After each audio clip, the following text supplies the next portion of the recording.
Well, good afternoon. Hello. I so hope that you have enjoyed your meals and your time of fellowship. And I want to give a special thank you to the staff here at the Hyatt for preparing and serving such a wonderful meal.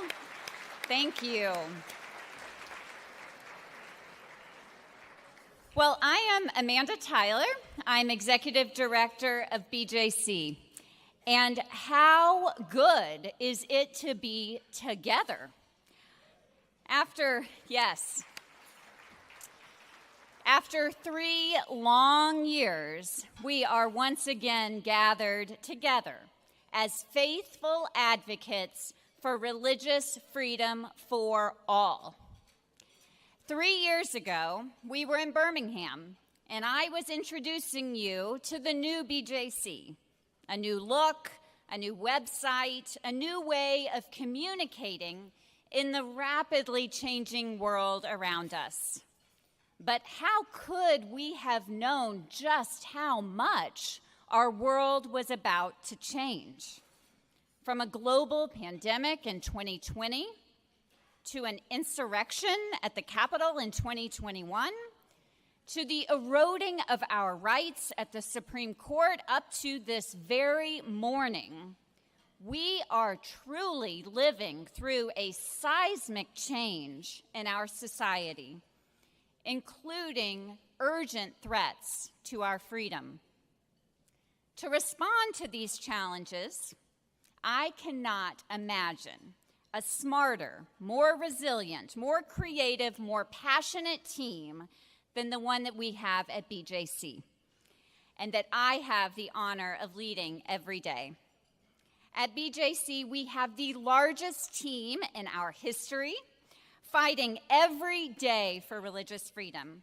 And here today, we have 11 of our 13 team members: Holly Holman, Charles Watson Jr., Dan Hamill, Jennifer Hawks, Sherilyn Crow-Guy, Guthrie Graves Fitzsimmons, Danielle Tyler, Josiah Masters, Christine Rigadon, and Julia Bradley. So BJC staff, please stand right now to be recognized for your hard work.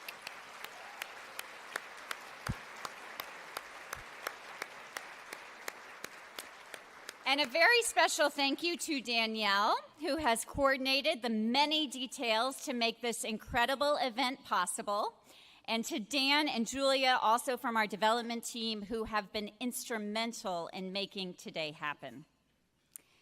You know, over the last 3 years since we have been together, BJC has organized and led, in partnership with a broad swath of ecumenical support, the Christians Against Christian Nationalism campaign.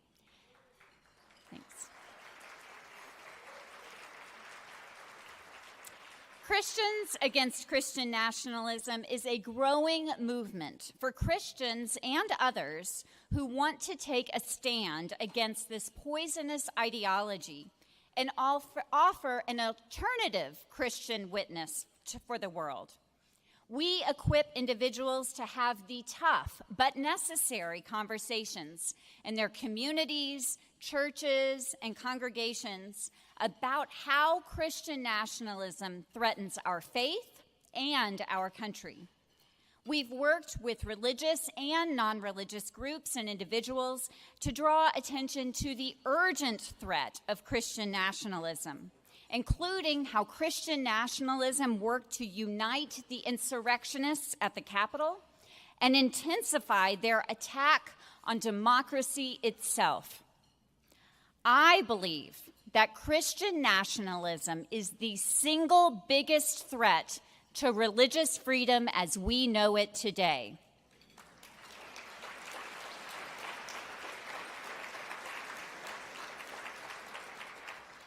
And that the only way to dismantle it will be a national recommitment to the foundational values of religious freedom for all.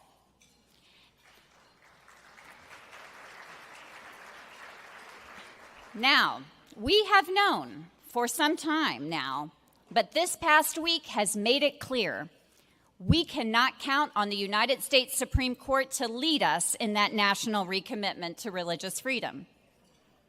Reading the opinions in Carson v. Macon, the school funding case, and Kennedy versus Bremerton, the school prayer case, in quick succession as they were released over the past week, we see that a 6-justice majority of this court has come to view different treatment of religion when it comes to state benefits as per se religious discrimination.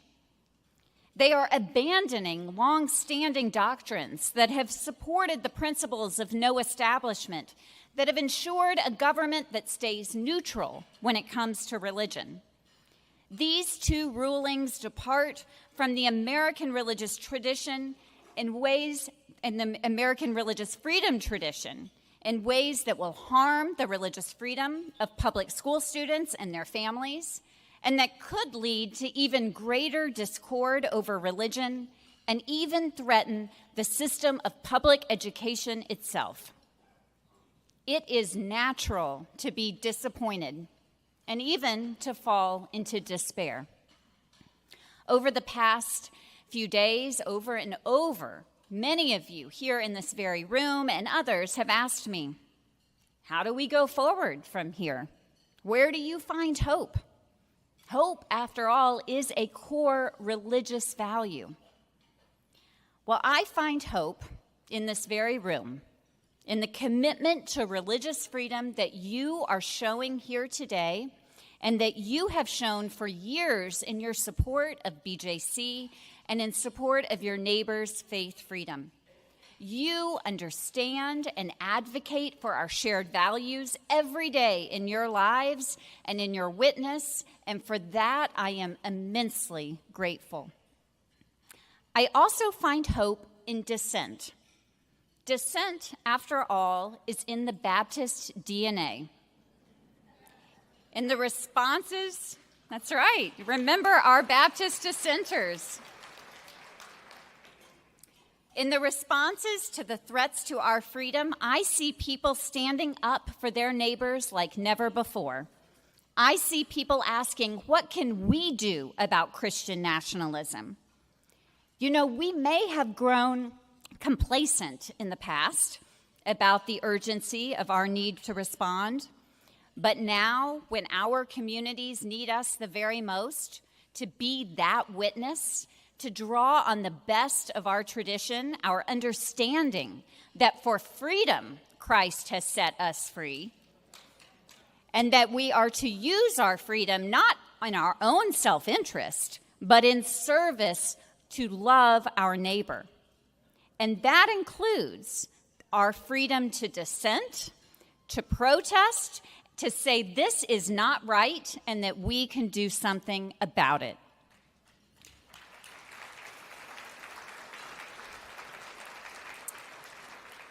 And finally, I find hope and inspiration in listening to how others have responded when their freedom has been stripped away.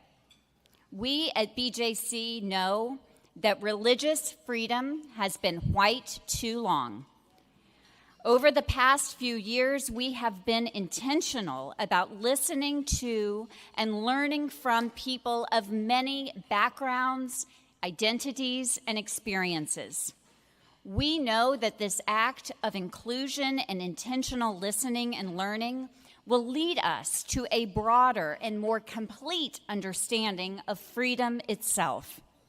We listen to and learn from each other about how freedom has been threatened, how at times we ourselves have been the oppressors, and how we can work to be liberators for our neighbors today. Well, good afternoon.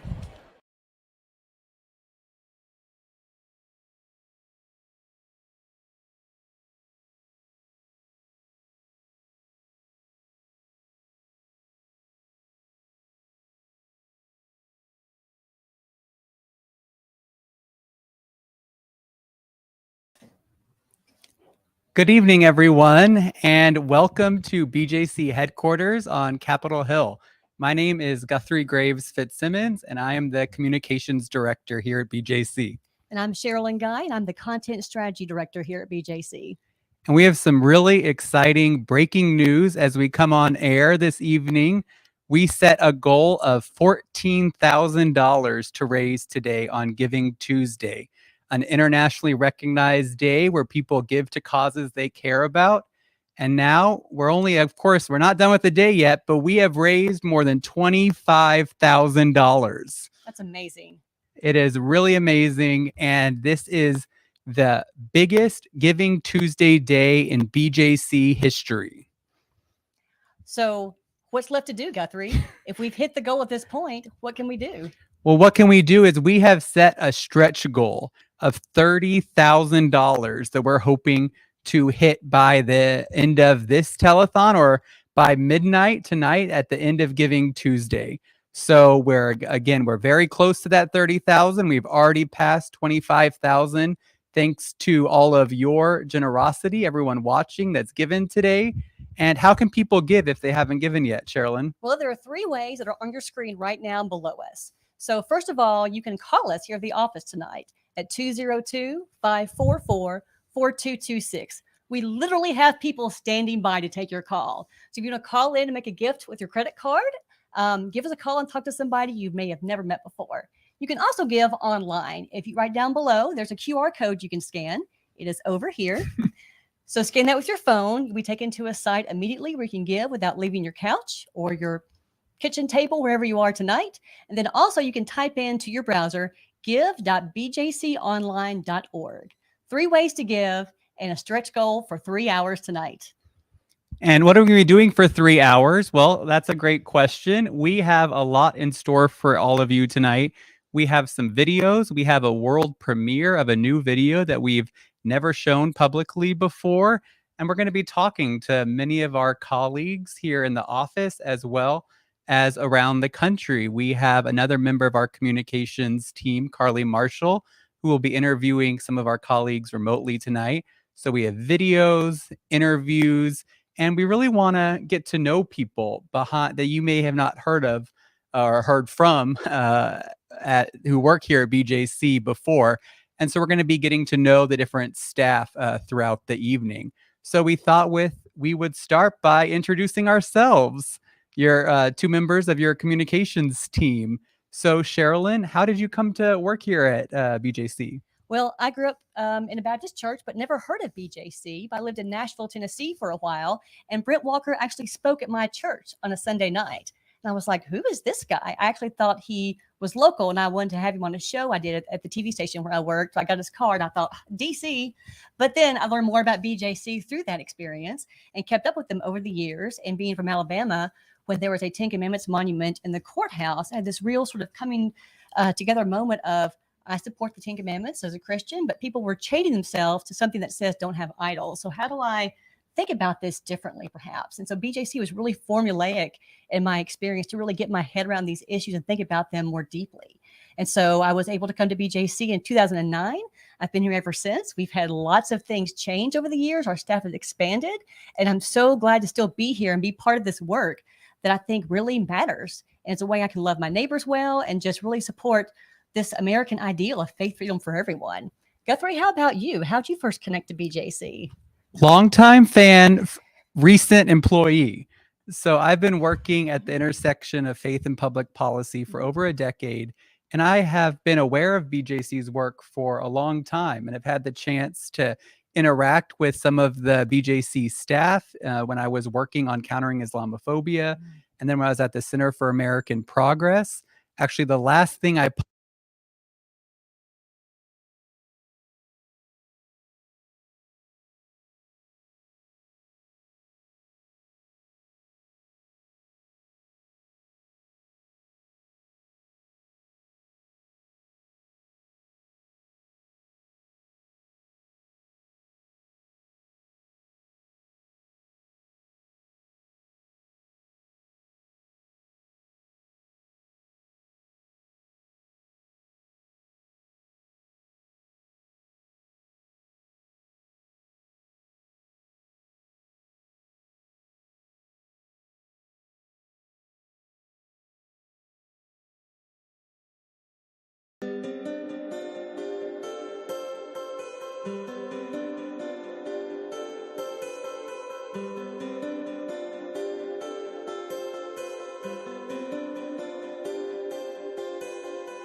And we're back. Okay, we have thumbs up. We are having a few technical difficulties here with our live stream, but you know what? We're going to roll with everything because that's what we do. You know, a lot's changing with religious liberty even. And so BJC is very adept at rolling with changing circumstances while also always staying true to our values of faith, freedom for all. Absolutely, that's true. And I want people to have a chance to hear from you, Guthrie, about your first connection to BJC. I believe you were cut off about that time. I think I said longtime fan, recent employee. So I've been working at the intersection of faith and public policy for over a decade and have always admired BJC's work. And I've actually had the chance to work with BJC in a few different contexts on countering Islamophobia and my work at the Center for American Progress. And so I've been a huge supporter of the Christians Against Christian Nationalism campaign. And I've been just so excited and found a great home here at BJC since I started in April of this year. And so we may come back and share a little bit more later, but we do want to continue on with our plans now for the night. And one of the things we do here on the communications team is work with the news media. So we've put together a video compilation of recent news clips that we now want to share with you.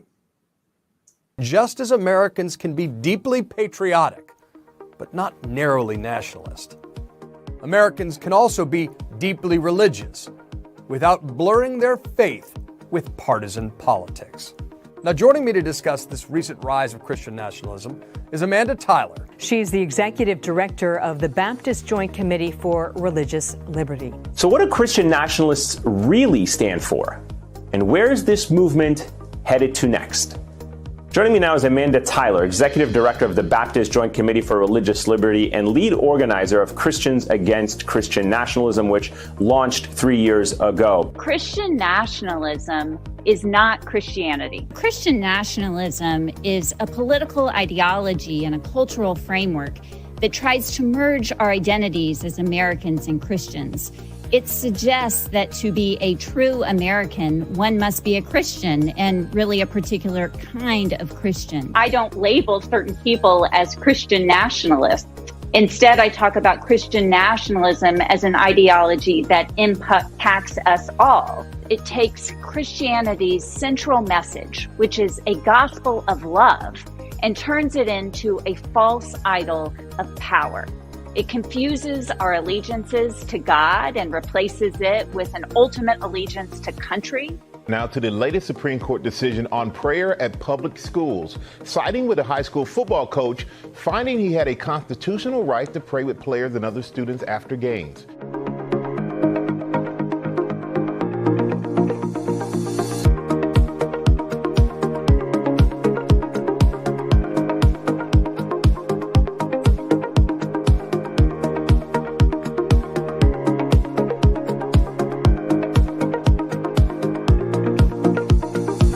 Justice Alito and others like to focus exclusively on the free exercise clause. And as they did in several cases this year in their term, they are reading out almost any meaning from the Establishment Clause. Amanda, explain why, as a person of faith, you feel a need to warn your fellow Americans about Christian nationalism. I believe that Christian nationalism is the single biggest threat today to religious freedom for all.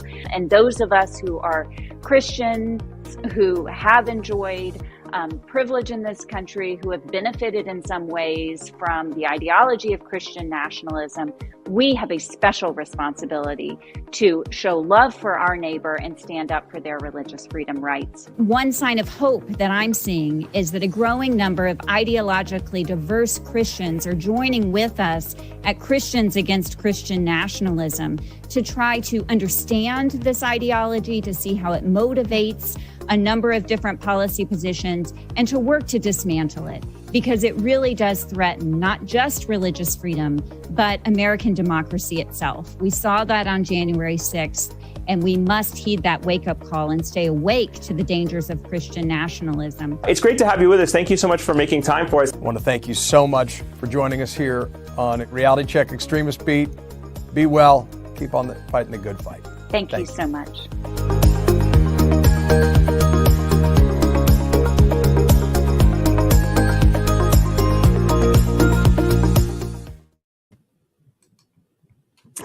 Hello, everyone. Hope y'all can hear me. I'm Carly Marshall, like Guthrie said, and I'm in the field in Oklahoma right now for this telethon. And joining me right now is our Director of Strategic Partnerships, Dan Hamill, who is all the way in California. So as you can tell, we are across the country, BJC staff and supporters. So Dan, I know that Guthrie talked a little bit about what Giving Tuesday is at the beginning, but can you tell us more about what Giving Tuesday is and why people should support BJC today? Sure. Thanks, Carly. It's great to be with you. You're in Oklahoma and I'm in California, so we're sort of taking care of the middle and the west of the country.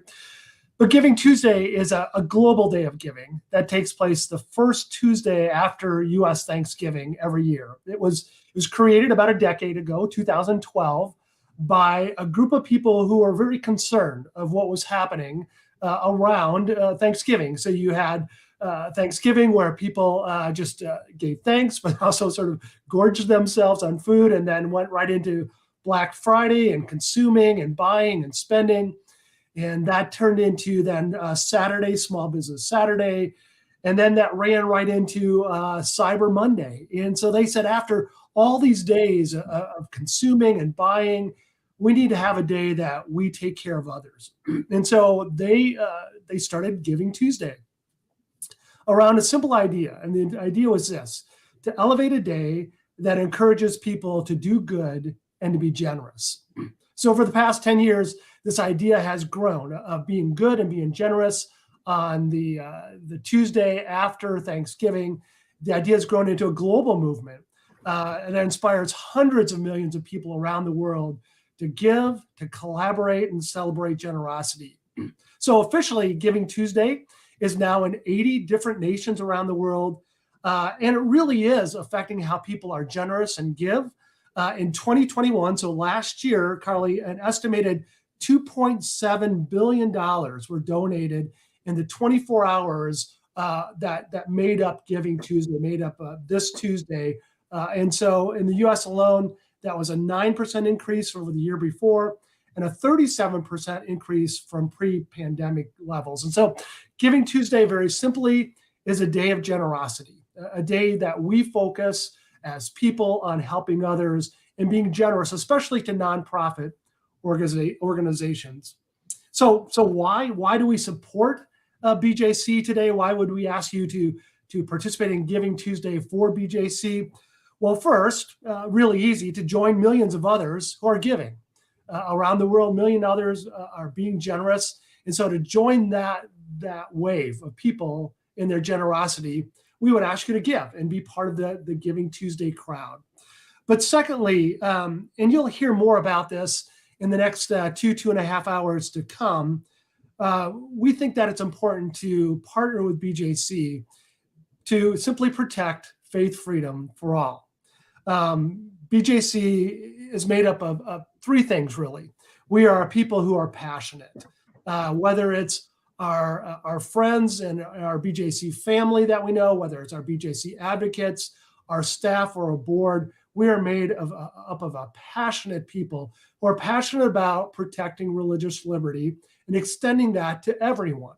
And so we are just a passionate people around religious liberty. Secondly, we're a thoughtful people. One of the things I've always appreciated about BJC is just the amount of deep thinking that goes around the principles and the ideas and the ideology that we try to reflect. And so BJC is known in Washington, D.C. as being a very thoughtful group, a thoughtful organization that thinks critically and principally about what is happening in religious liberty, whether that's in Congress or in courts, in our nation's capitals, or in communities around the world. And thirdly, the third word I would say is that we're a dedicated people. We're a people that sort of put our head down and go after something. And so we're an organization that really does believe in religious liberty for all, faith freedom for all. And so on this Giving Tuesday, we would love for you to be part of this movement of giving generously. And if you would consider doing that to BJC, we'd appreciate it. And, you know, it's amazing because we heard earlier and we've known for a while that we've already hit our goal today which is so exciting. We have some already very generous supporters, but why should we we're still doing a telethon. We want to keep raising money. What are we funding at BJC? What is that going towards, and why is that extension of the goal important? Yeah, we have just been overwhelmed by what's happened today as people have donated and given, whether that's online or through our website or by calling in. People have given in a lot of different ways. People have sent checks to the organization. And so we have reached our goal, and we've increased sort of a stretch goal to go after this evening. And so we are in this point of just being very, very grateful. And so for those who have already given, thank you so much. Thanks for giving. Thanks for being part of this. Thanks for being generous. So why continue to give? Why do we continue to do this telethon? Well, in 2023, we are going into an expansion mode. We are looking at how to take faith freedom and move it from sort of a national perspective of what we do in Washington, D.C., and bring it into communities where we work in specific communities with churches, with those of a faith base, without a faith base, and we work with them to protect religious liberty within their communities. This is brand new for BJC, something we haven't done before, and you'll hear more about it as we go through the night. But in this expansion phase, this will, of course, cost us additional money. There's more revenue that we'll need to make this work. And so we're excited that we've hit our goal, but our stretch goal will get us even closer to being able to get on the ground in communities protecting faith freedom for all. That's so great to hear. And we have just a few more minutes before we wrap this up, but I wanted you to really quickly talk about our theme this year for Giving Tuesday and end of year giving, and kind of moving forward BJC, and it's called Our Vital Witness, as you know. So you talk a little bit about that. Sure. Yeah, I think a lot of people know that a lot of nonprofit organizations collect much of their revenue at the end of the year. In fact, statistics say that for most organizations in the month of December alone, they will have to raise between 20 and 25% of their revenue. And so that's what sort of hits us all at the end of the year. Many people give, and some of that in preparation for taxes for the year following, but many people give at the end of the year.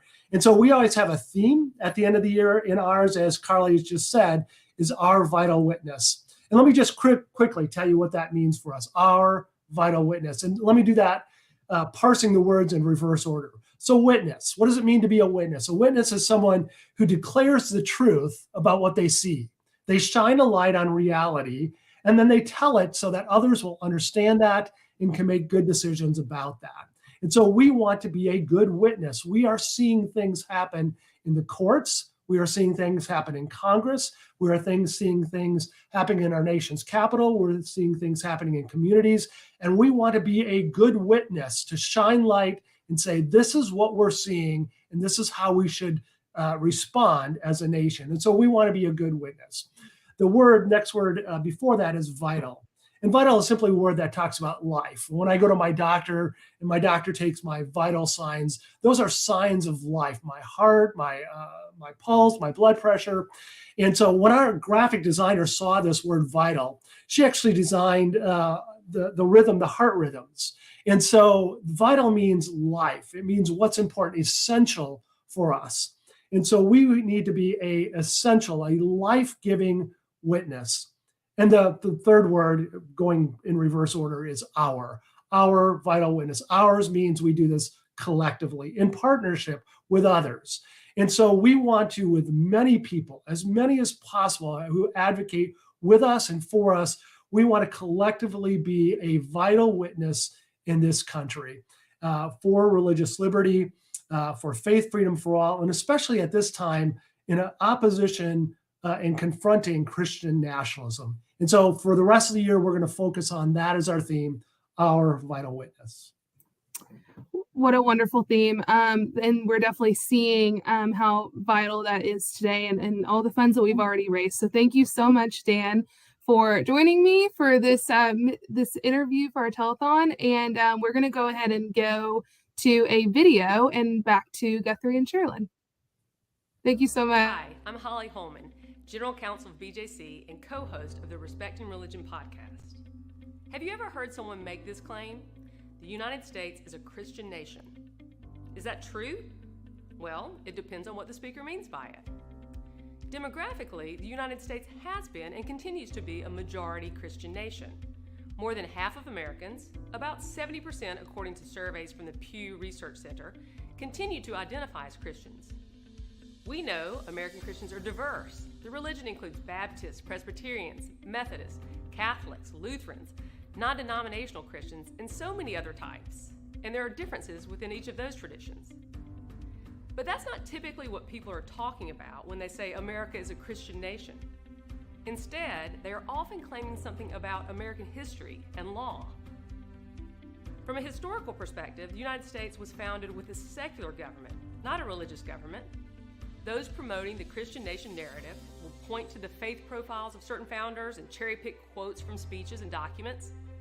But the best proof that the founders rejected state-sponsored religion is in the text of the Constitution itself. In the Article 6 prohibition against religious tests for public office, and in the First Amendment's dual protections for religious freedom.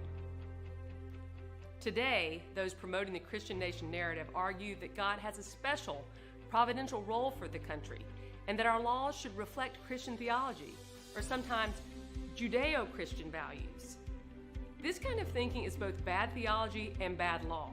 It betrays the promise of religious freedom for all and would work to create second-class religions in this country, something that our Constitution prohibits. Our team at BJC is committed to ensuring that people of all faiths and no faith know they are equal as Americans. Our belonging in American society should never depend on how we worship, what we believe, or how we identify religiously. It's up to all of us to defend these foundational ideas. Because the myth of a Christian nation is so prevalent, I think Christians have a special responsibility to defend the rights of all, reinforcing pluralism instead of promoting theocratic ideas. That's one reason BJC started the Christians Against Christian Nationalism campaign. We hope you will join us and help us reinforce American ideals. To learn more about this topic, subscribe to the Respecting Religion podcast, follow BJC on social media, and sign up for our newsletter.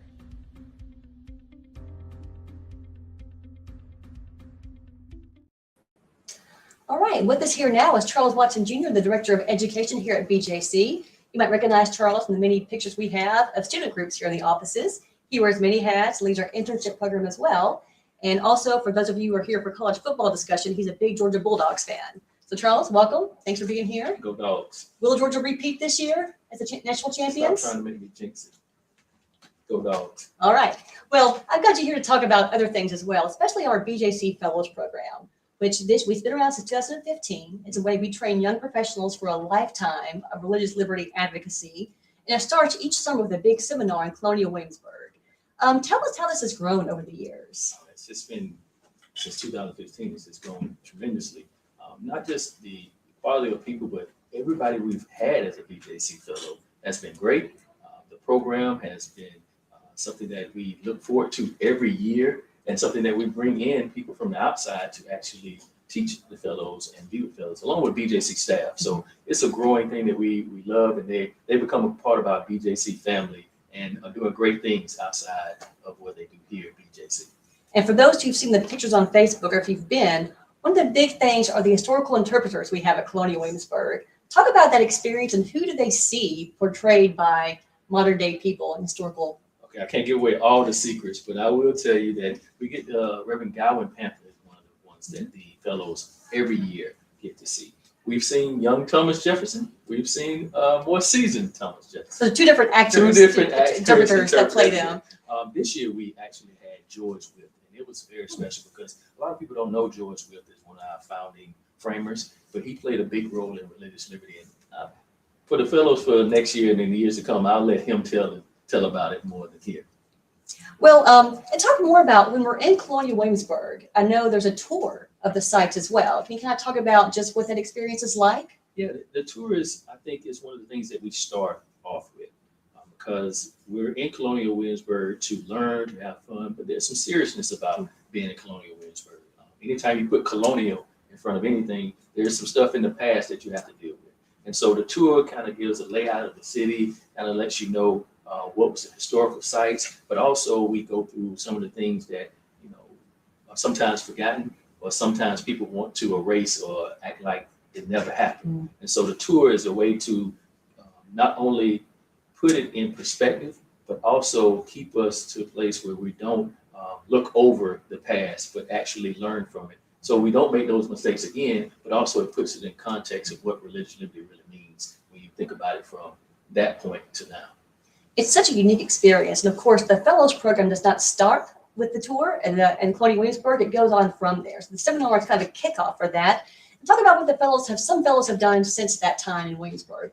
They've done projects, I know. Great projects. The great thing about our fellows, they come from everywhere. So you don't just have ministers, you have people that are in education, you have people that are in music, you have people that have law degrees. So many of our fellows have written stories and books, litanies, and preached Sundays about what we do at Colonial Williamsburg and in the BJC Fellows program.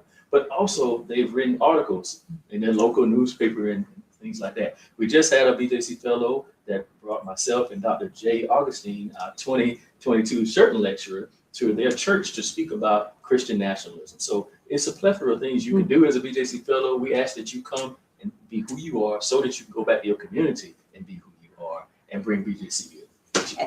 And so we'll have a new class in 2023. Yes. And I believe applications open next week. December 5th. And so tell people how they can become a BJC Fellow. Fill out the application. We have it on our website, BJC Online. It's fellows.org/fellows. That's right. Fellows, yes. And you can go there and apply, and we will have those applications, and then we will pick 10.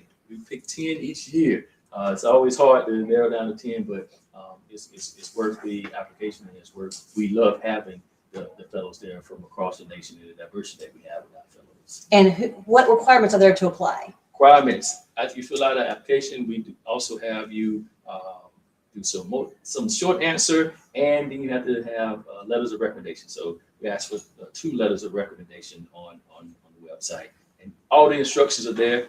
Very easy to apply. And if you have any questions, you can always email us at BJC, and we'll answer all those questions. Or call us. Call us now to make a gift. All things are possible right now. Yes. But yes, open to anybody between the ages of 25 and 45, young professionals. So if you're interested, check that out next week. We'll be available and share with your friends. Yes. Before we go to Charles, one thing you lead at BJC is our project on race and religious freedom, a really important project here. Can you tell us kind of how that began? I know it was a seminal moment for you. Yeah, so I was a part of one of our former BJC fellows, Dr. Sabrina Dent. Mm-hmm. We were teaching a class for the Luce Project with the 6 historically Black seminaries and theology schools in our nation.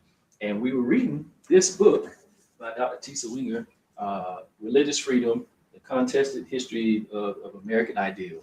And in that book, it actually mentioned BJC, and it mentioned some of the relationships that we've had in the past, especially with our historically Black supporting bodies, and how that relationship hasn't always been the best. And so that kind of hit my heart, and I decided to talk to Amanda about it. And Amanda, with her leadership, said, well, Charles, let's do something about this. And so we formed this committee to study race and religious liberty, and we've been doing that ever since, and it's going to continue, because I don't think you ever get everything right at that or actually perfect it. It should be a continual thing that keeps us learning and growing from the past mistakes, but also learning from the people that we need around the table now. And so in this, it's a large project. It involves lots of people and study groups and events. Under the umbrella of events we've had tied to this, do you have any personal favorites? I mean, it's hard to pick. Yeah, you know what? I would say the one I was directly connected to, Voices of Faith Freedom. You can watch those on our website. It gave it gave voice to those in different communities about what religious liberty means to them. For so long, we've only talked about what religious liberty has meant to us as Baptists in a historical sense, and also in a one-sided cultural sense, a European American sense. That Voices of Faith Freedom that we've done with African American Voices of Faith Freedom, we've done with Asian and Pacific Islanders Voices, Indigenous people Voices of Faith Freedom. gives those people the opportunity to actually speak for themselves and say, hey, this is what religious liberty means for me in our context. And it's okay that that's different. We need to understand those differences. We don't want everybody's religious liberty to sound the same or be the same, but we want everybody to have that religious liberty, and we want everybody to have a voice in their religious liberty here in America. So the Voices series is probably my favorite thing that we've done, but we've done other projects and we continue to do work. And I just want to say personally, I've learned so much from hearing other voices in new way, unfiltered. I appreciate your leadership in this project too, and we try to reflect what we're learning and doing and report from the Capitol as well to make sure those voices and events are kept in our historical archives as well. On our YouTube channel, all of you can find all of those things there. And so do you have any hope for this project? It will continue in perpetuity for BJC, but what do you see as the next sort of phase of this? I hope that project continues to grow and we continue to reach more voices, and not just reach those voices, amplify those voices so that all of us can understand that it is an asset to religious freedom to have so many voices to be speaking and not just one voice dominating, no matter what voice it is. I don't want any one voice dominating. I want all of us to be able to speak to religious freedom in our context. Yeah. Well, thank you, Charles, for being here today and all your leadership at the organization. And we now want to go to a video from the summer of 2020. It's a time that many people in our nation were dealing with racial reckoning in a new way. We were reeling from so many horrific murders, including that of George Floyd. And we had an online luncheon event that featured a conversation between Robbie Jones, the author of White Too Long, and Adele Banks from Religion News Service. And it was about about white supremacy and American Christianity. So let's watch a portion of that right now. About the phrase white supremacy, you say that can actually soothe rather than prick the consciences of white Christians. What do you mean by that? Yeah, I think it's a challenge, and that one of the things I've experienced personally when trying to talk to people about this is if you bring up white supremacy, what many, if you think about like a white middle-class person who's going to a Baptist church and giving their tithes and offerings and, is that's not me, right? That's the first, hands go up, not me. And that's because I think that is really associated very easily with, oh, that is those people on the corner in their hoods. That's what white supremacy is. But I think we've got to get well beyond that. And it doesn't take that much work, but that is the knee-jerk defensive reaction, I think, among most whites. But if we just flip the words around, the supremacy of whites, and you really think about American history, it's not that hard to see how society has been set up that way, right? Everything from restrictive neighborhood real estate requirements to mass incarceration, differential sentencing requirements, or even something as recent as today, looking at COVID-19, right? If you look at the rates, African Americans far more likely because they're in at-risk jobs that have to be face-to-face. Also health disparities, and there's a poll out today that just shows, for example, African Americans are 3 times as likely as whites to know someone who has died of COVID-19. Now, those aren't accidents. Those are the results of really centuries of structural injustice built into our institutions and our psyches. So one of the questions you hope to answer in your book was how prevalent are racist and white supremacist attitudes among white Christians today? And you used what you call a racism index. So what did you determine? Yeah. Well, one of the tricky things about public opinion data and sensitive questions like racism is that you can't just straightforwardly ask people, right? You can't say, well, do you consider yourself a racist or not, right? You know what kinds of answers you're going to get from those kinds of questions.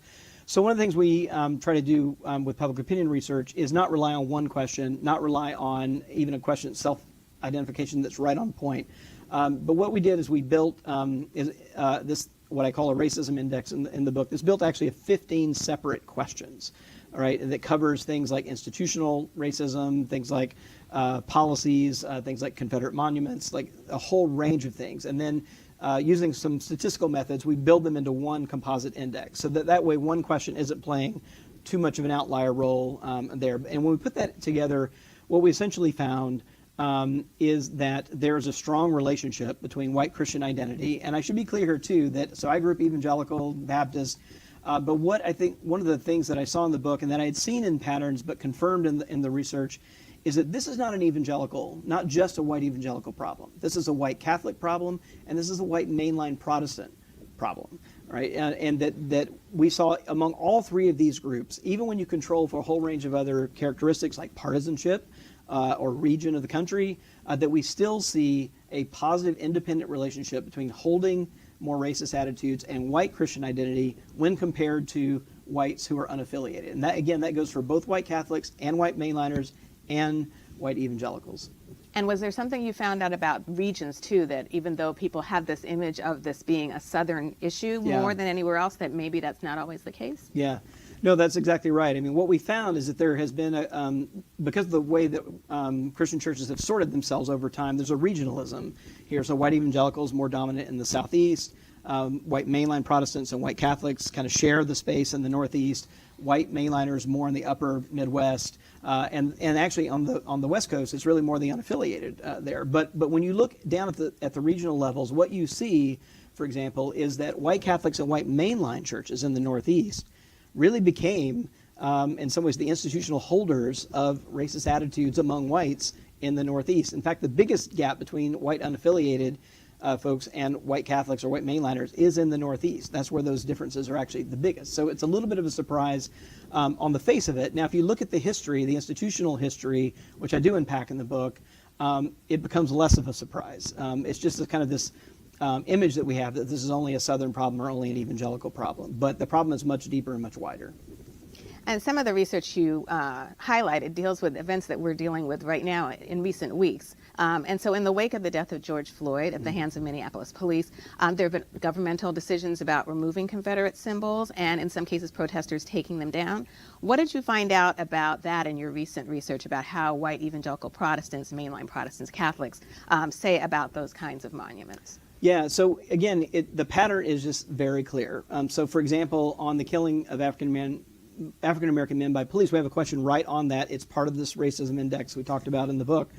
But it's really notable that white Christians, and not just evangelicals, but also white mainline and white Catholics, are essentially twice as likely as white unaffiliated Americans to say that the killing of African-American men are isolated incidents and not part of a broader pattern. So this.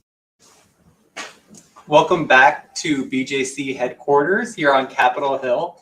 If you'd like to watch the full conversation between Dr. Robbie Jones and Adele Banks of Religion News Service, you can find that on our YouTube page. And now we're going to turn to another topic, which is the Christians Against Christian Nationalism campaign. Yes. And to talk with us about that, I have my colleague, Josiah Masters here. Hello, Josiah. Hello, Guthrie. Thank you for having me. So we want to get to learn a little bit more about people behind the scenes here at BJC. So tell us, how did you come to BJC and what attracted you to work for this organization? Great question. So I went to Baylor University for undergrad. So I was always in the BJC Baptist circle, but it wasn't until I moved to Washington, D.C. that I actually learned about BJC through the Congressional Black Caucus, where I interned for a little while before coming here in January 2018. So that means next January, it'll be 5 years, if you can believe it. Time flies, but I'm still here, still making a difference.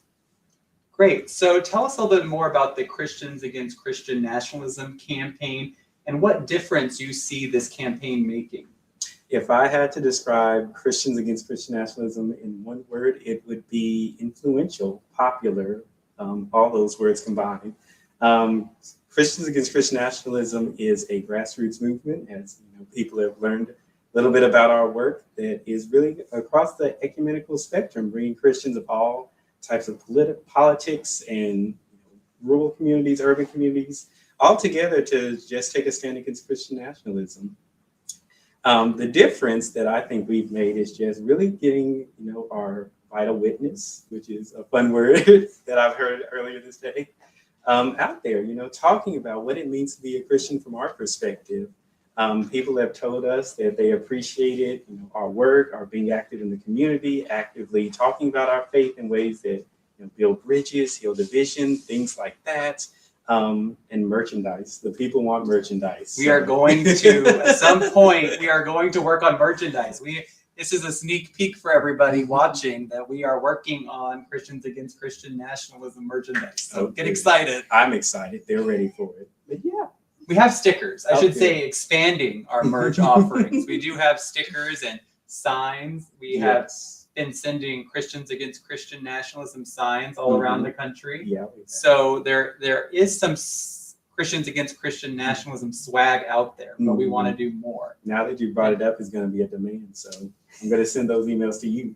Speaking of getting emails from people, we have now more than 30,000 Christians Against Christian Nationalism who have signed our statement. If you haven't signed and you're watching this, go to christiansagainstchristiannationalism.org to sign the statement and get us to, get us on the way to 40,000. 50. We have big goals here at the campaign, and you must be getting a lot of emails from our supporters, but you also, when you sign the form on the website, christiansagainstchristiannationalism.org, you have to tell us how you heard about the campaign. So I wonder, how do people hear about this campaign, and have you seen anything that surprised you? So fun fact, our biggest driver of new signers is social media, of course. People love to share, subscribe. Yes, this right now. Yes. But also, you'd be surprised how much people hear about word of mouth. Just talking to people in their communities about, one person at one church hears about this, they spread it to their community. The pastor learns of it, they send it to their other pastor, across the street. That's done a lot of work on how we spread our message about it. And it's good to hear. I've also heard people have seen the signs, and they've seen them in churchyards and things like that. So that's also brought in a fair share of signers. And it is a word of mouth campaign. So we need everyone, those of you that are watching and that have already signed, you can always ask people to, and encourage your friends and people in your church to sign with you. Please do. And this is Giving Tuesday. We're here to raise money for BJC. And a big focus of our work this Giving Tuesday is supporting the growth of the Christians Against Christian Nationalism campaign. Yes. In between segments, when I wasn't doing my costume change, I was checking online, and I'm happy to report that we're now, earlier at the beginning of the broadcast, about 45 minutes ago, we said we were over 25,000. We are now over 26,000 towards our stretch goal of $30,000. That's news to me. I'm so excited. So tell the people, Josiah, where is this money going in terms of investing in Christians Against Christian Nationalism? Guthrie, you and I and Amanda and really all the staff has really talked about the next phase, next steps. We're all really excited. And I think it's going to be a regional focus. Amanda talked a little bit about that, but really getting into these communities, making investments in the people, in the infrastructure, the social infrastructure there, seeing how we can communicate, how we can lead conversations. Again, like you said, word of mouth is so vital. And I think the next phase of the campaign is really teaching people how to talk about it, how to be that witness. It's exciting. I'm excited.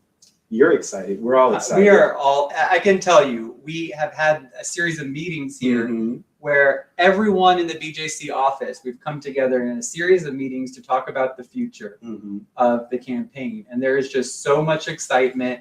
We literally, this is not an exaggeration, which I am prone to, but this is not exaggeration. We covered the walls in our conference suite with all kinds of ideas about the different manifestations of Christian nationalism and what we could do as an organization. Yes, we did. And so there is so much energy here.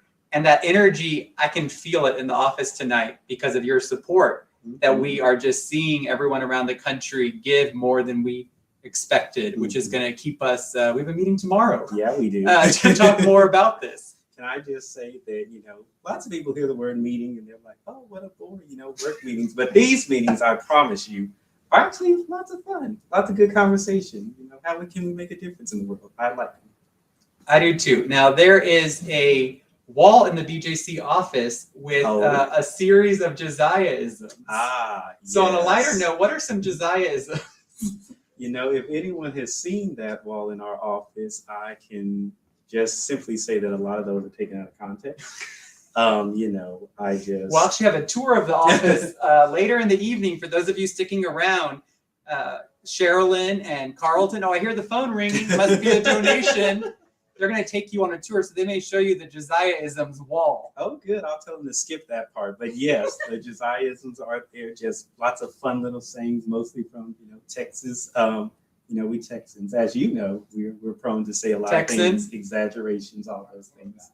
But yeah, Josiahism. We're here for the Saints. Well, we are coming up to a wrap on our time. What's one thing someone who signed, let's assume, I'm a positive thinker, okay? So let's assume optimistically that everyone watching has already signed the Christians Against Christian Nationalism statement. Have now, yes. So let's just assume that. What's one other thing they can do?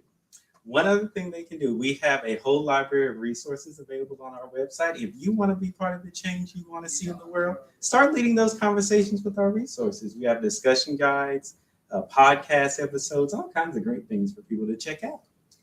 Well, check those out. And now, thank you, Josiah, for joining us this evening. And we are going to go to another video.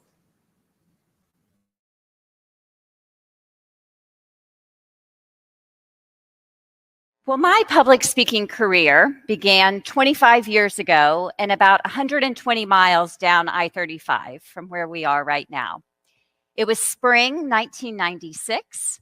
I was an 18-year-old high school senior, and I stood in front of VFW Post 3377, prepared to deliver my speech answering America's call. After I gave my speech, the post commanders presented me with a generous scholarship check and an unexpected gift, a white satin bomber jacket with my name embroidered on the front, and on the back in full color, a bald eagle and the Statue of Liberty superimposed on a waving American flag. My ever polite mother encouraged me to don this rather loud jacket for the photos. And you know what? I haven't found another suitable occasion to wear that jacket since then. But apart from my wardrobe and location, my speech today is different. The topic actually is remarkably similar: the importance of civic engagement and freedom to American democracy, and why that's important to me personally. But my perspective is different, and my message is different. If you had been in that VFW post, you would have heard me brag about the United States democracy as the envy of the world. You would have heard me talk about religious freedom for all and how everyone here can choose to practice or not practice their faith without fear of reprisal. But you see, I don't entirely believe that anymore. Don't get me wrong. I highly value religious freedom for all. In fact, I'm devoting my professional life to advocating for it. But I don't think we've ever really had full religious freedom in this country. I think it's an ideal that we've yet to realize. Now, of course, we have more religious observance, religious diversity, and religious tolerance here than in many other places around the world. Right now, millions of people are being interred and discriminated against and beaten and tortured and even killed for their religious beliefs. And we should never take for granted the relative freedom that we have to gather and worship and to express ourselves religiously in the public square without the government interfering with that. But religious tolerance is not the same as religious freedom. And Baptists have known that for a long time. Texas pastor George W. Truitt, for whom the local seminary is named, preached on this very topic from the steps of the U.S. Capitol more than 100 years ago. He said that religious freedom is a right and toleration is a concession. Virginia Baptist pastor John Leland was even more direct in his condemnation of tolerance. He said it was despicable. Why? Well, if I can tolerate you, then I can also choose not to tolerate you. There's a power imbalance in toleration. But in freedom, there's equality. So what's keeping us locked in toleration and not achieving full religious freedom?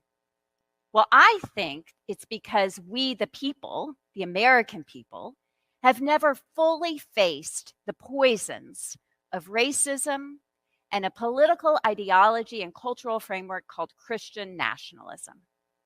Christian nationalism suggests that to be a true American, one has to be a Christian. It privileges Christianity and Christians in American law and politics. It gives full cultural belonging to people who are white, Christian, native-born, and English-speaking, and implicitly creates second-class citizen status for everyone else. It rests on this mythical founding of the United States as a Christian nation, a glorified and fictionalized accounting of the past that sanctifies our founders and sacralizes our founding documents. It turns political actors, imperfect ones, into God's agents on earth, trying to carry out a special plan for America in history, leading all the way up to Judgment Day. And this narrative of a Christian nation is deeply seated. We can go all the way back to the doctrine of discovery, where European invaders used this doctrine to justify their conquest and genocide of the people they met here. If God wanted them to do this, after all, who were they to argue? And we saw it also in the religious colonies that legalized human bondage and used scripture to justify slavery.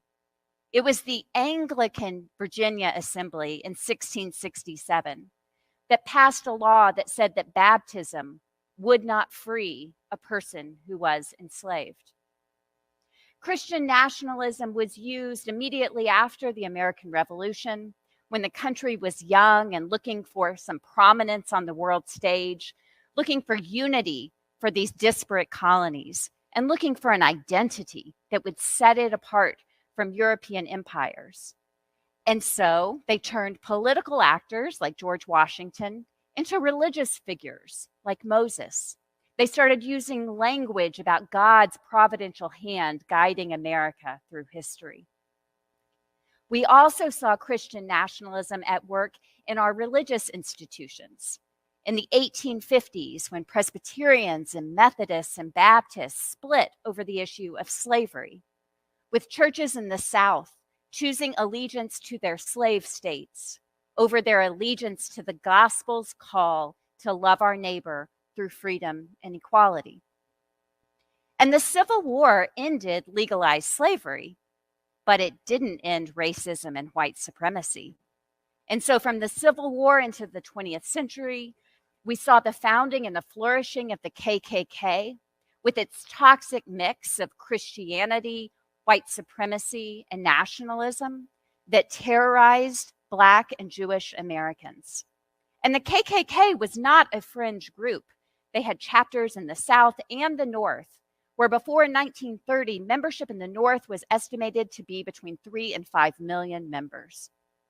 These members were also often members in good standing at their churches. They would attend Sunday morning services and then attend Sunday afternoon public lynchings. And then we also saw Christian nationalism in the 1950s, in the Cold War, when Americans were terrified of communism, or even more terrified of being accused to be a communist. And so we saw political leaders tap into the language of Christian nationalism to make "In God We Trust" a national motto, and to add "Under God" to the Pledge of Allegiance. This quickly sketched history of Christian nationalism in the United States runs alongside a system that would create a better nation, one that is founded on religious freedom for all. Because those founders, they were not divinely inspired, but they did want political freedom from England. And in doing so, they repudiated a system that had religious establishments in the colonies. They chose a better way. They rejected a Christian nation in their documents in favor of a secular one. Hello. Hi, Christine. How are you? Hello, everyone. Hi, Carly. Hi, welcome back, everyone. We'll watch the second half of that video a little bit later in the telethon. But right now, I'm back in Oklahoma in the field, and we have Christine who is our programs assistant, and she is in joining us from New Jersey right now. So Christine, first, can you just tell us a little bit about your role at BJC? So I am the programs assistant at BJC, as Carly said, and although my role mainly focuses on the logistical events that we do and participate in, I wear many hats at the BJC. And one of the funnest hats I think I wear is managing the essay contest that BJC puts on. So it's an annual contest, and it is primarily focused on juniors and seniors in high school. And these students are either American citizens living abroad or living in one of the 50 states across the nation. And it is just a wonderful way for BJC to really get that intergenerational perspective, being able to understand and hear from students living anywhere and everywhere about how important religious liberty is and is on specific issues. Wonderful. And I kind of want to hear about last year's essay contest. Can you tell us a little bit about that topic and who the winners were? And just give us a little bit more about that. So last year's essay contest was asking students to use both the First Amendment and RLUIPA to answer the question of whether prisoners should have the right to have religious advisors present in the execution chamber. So last year we had 3 winners. Our first place winner was Bethany Christ from Greenbrier, Tennessee, and her title of her essay was Freedom in Both Life and Death. Our second place winner was Samantha Podnar from Pittsburgh, Pennsylvania, and her title was Defending the Condemned. And our third place winner was Caleb Asher McWhorter. He was from Dawsonville, Georgia, and his title for his essay was The Transition Between the Living and the Dead. That is so exciting. Hearing you talk about the essay contest, I think you touched on this a little bit. Can you expand on the importance of the essay contest and having younger generations participate in the conversation about religious liberty? Absolutely. So really, BJC is an intergenerational organization. We are fighting for everyone and anyone. So being able to get that perspective and able to hear from students is very important and vital to our work. So the students all submit essays, and the prizes that are available for the students is the grand prize is a $2,000 scholarship and a trip for 2 to Washington, D.C. The second prize is $1,000, and the third prize is for $500. That is so exciting. Oh my gosh. I remember when I was in high school, that was a lot of money. And it's such an honor to win this contest as well. So can you talk a little bit about how students can enter our essay contest? You already talked about the awards, but how can they enter? Where can they find us? So students will be able to enter the essay contest next week, and they will be able to find information at either our website under essays, or they could email us at our email for the essay contest. Amazing. So I don't know, on a lighter note, I don't know if you can hear my dog barking in the other room. I don't. I know. Okay, good. I know that you bring your dog around, and it's so adorable. Did they have any cute Christmas outfits planned for the holiday season? So Raina is one to rise to the occasion, let me tell you. So Raina today is dressed up, oh my gosh, as a reindeer. Say hi, Raina. She was sleeping. Say hello, that is so world. cute. Hi, Raina. Hey. So festive. Oh my gosh, you're gonna have to send me the link to that, please, Christine. So we unfortunately are out of time, or else we could play a game with Raina. But we are going to kick it over to another video, and then later on, like I said, we'll watch the second half of Amanda's talk. Thank you, Christine. Bye, everyone. Pre-colonialization and colonialization here in North America, that is the original genocide of the indigenous peoples here in this land. But it did not stop there. The Declaration of Independence in 1776 did not cease the oppression, the marginalization, oppression, and genocide of Native peoples. So the second wave of genocide began with Western expansionism after the creation of the United States of America. So Dr. Mays, you mentioned manifest destiny. what role, well, first of all, define manifest destiny for us, and what role did that play in the United States as lands continued to be taken from indigenous people, and indigenous people were continued to be murdered in the name of advancement and religion? Yeah, so in a very short amount of time, really by the 1870s, 1880, probably 1887, you had billions of acres that were expropriated by the United States government. And of course, one might say there were treaties signed, of course, but we know now that the United States has violated every single treaty they've ever made with Native peoples. And so when we talk about land is a fundamental point. So the whole notion of manifest destiny is simply this, that it was their God-given right? So they're invoking God here to take over lands from indigenous peoples. I mean, I don't know what God said that to them. I've always been curious what God would say that to them, to just go and conquer other people. But that was the ideology behind it, that it is our right, and then it became law, right? It became a whole ideology in law and in practice. It is certainly codified in law today, as I mentioned, McIntosh versus Johnson versus McIntosh in 1823. And so the violence that occurred because of manifest destiny it's a central part of how we should also understand U.S. democracy, right? So when we talk about U.S. democracy, also the enslavement of people of African descent as well. When we talk about U.S. democracy, it's fundamentally about manifest destiny, because colonialism for us has not ended at all. And I want to re-emphasize that point. Colonialism for us has not ended at all. We're a separate nation, sovereign people, etc., but we're still living under an occupied territory. And it's difficult for some people to accept that. And so a question, and I'm not asking anyone to answer this, but what would it look like for indigenous peoples, one, the United States government to honor the treaties, to actually honor what they said that they were going to do, and two, returning land to people? Because it's the shift in mindset, as Mariah said, but it's also about land, right? A fundamental part. And it's a difficult question, but if we don't ask the difficult questions, we're not really going to fundamentally change anything. Yeah. And Mariah, you mentioned assimilation a moment ago.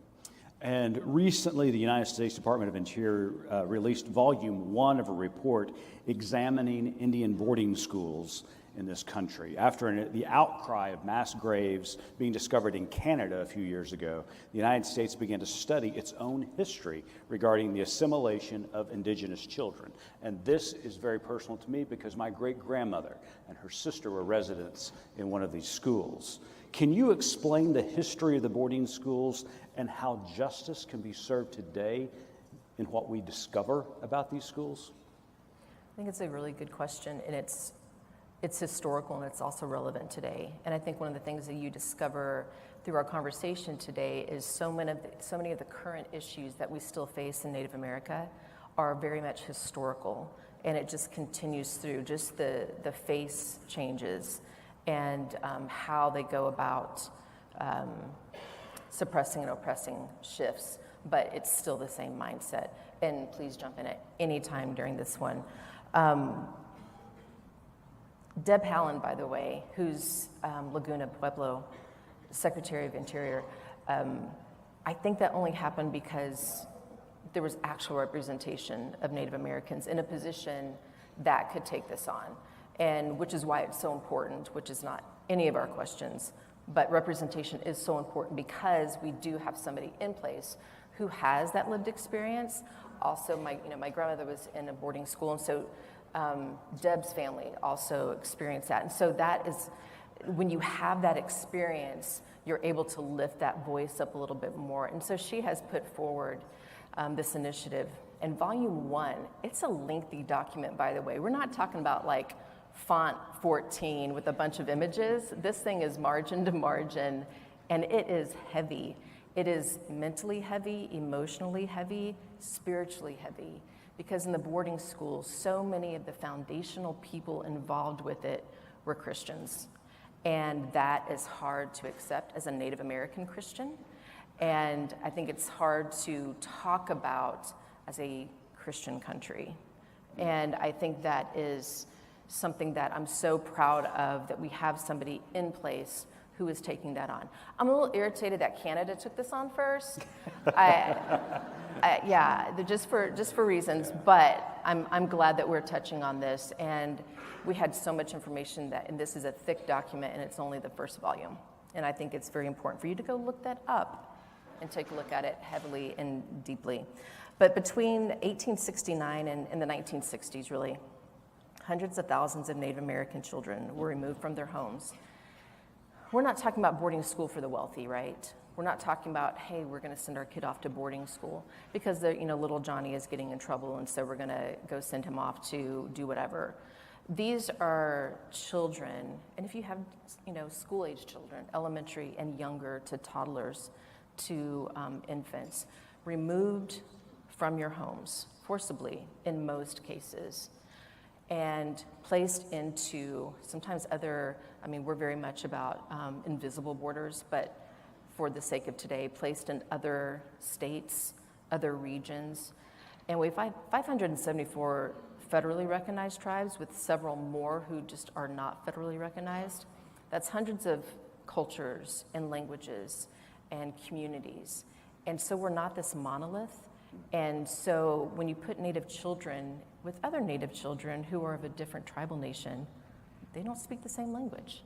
They don't have the same culture. They don't know, it's not like being in the same neighborhood where you all play at the same playground. You're around people that you have no idea who you are. The only thing you have in common is who you are as a Native American. And so we had this Indian Civilization Act.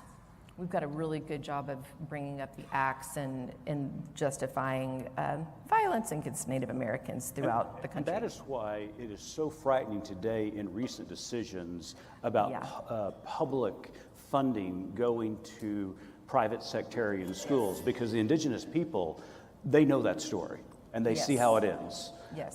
Religion is always used as a tool for oppression when it is supported by government dollars.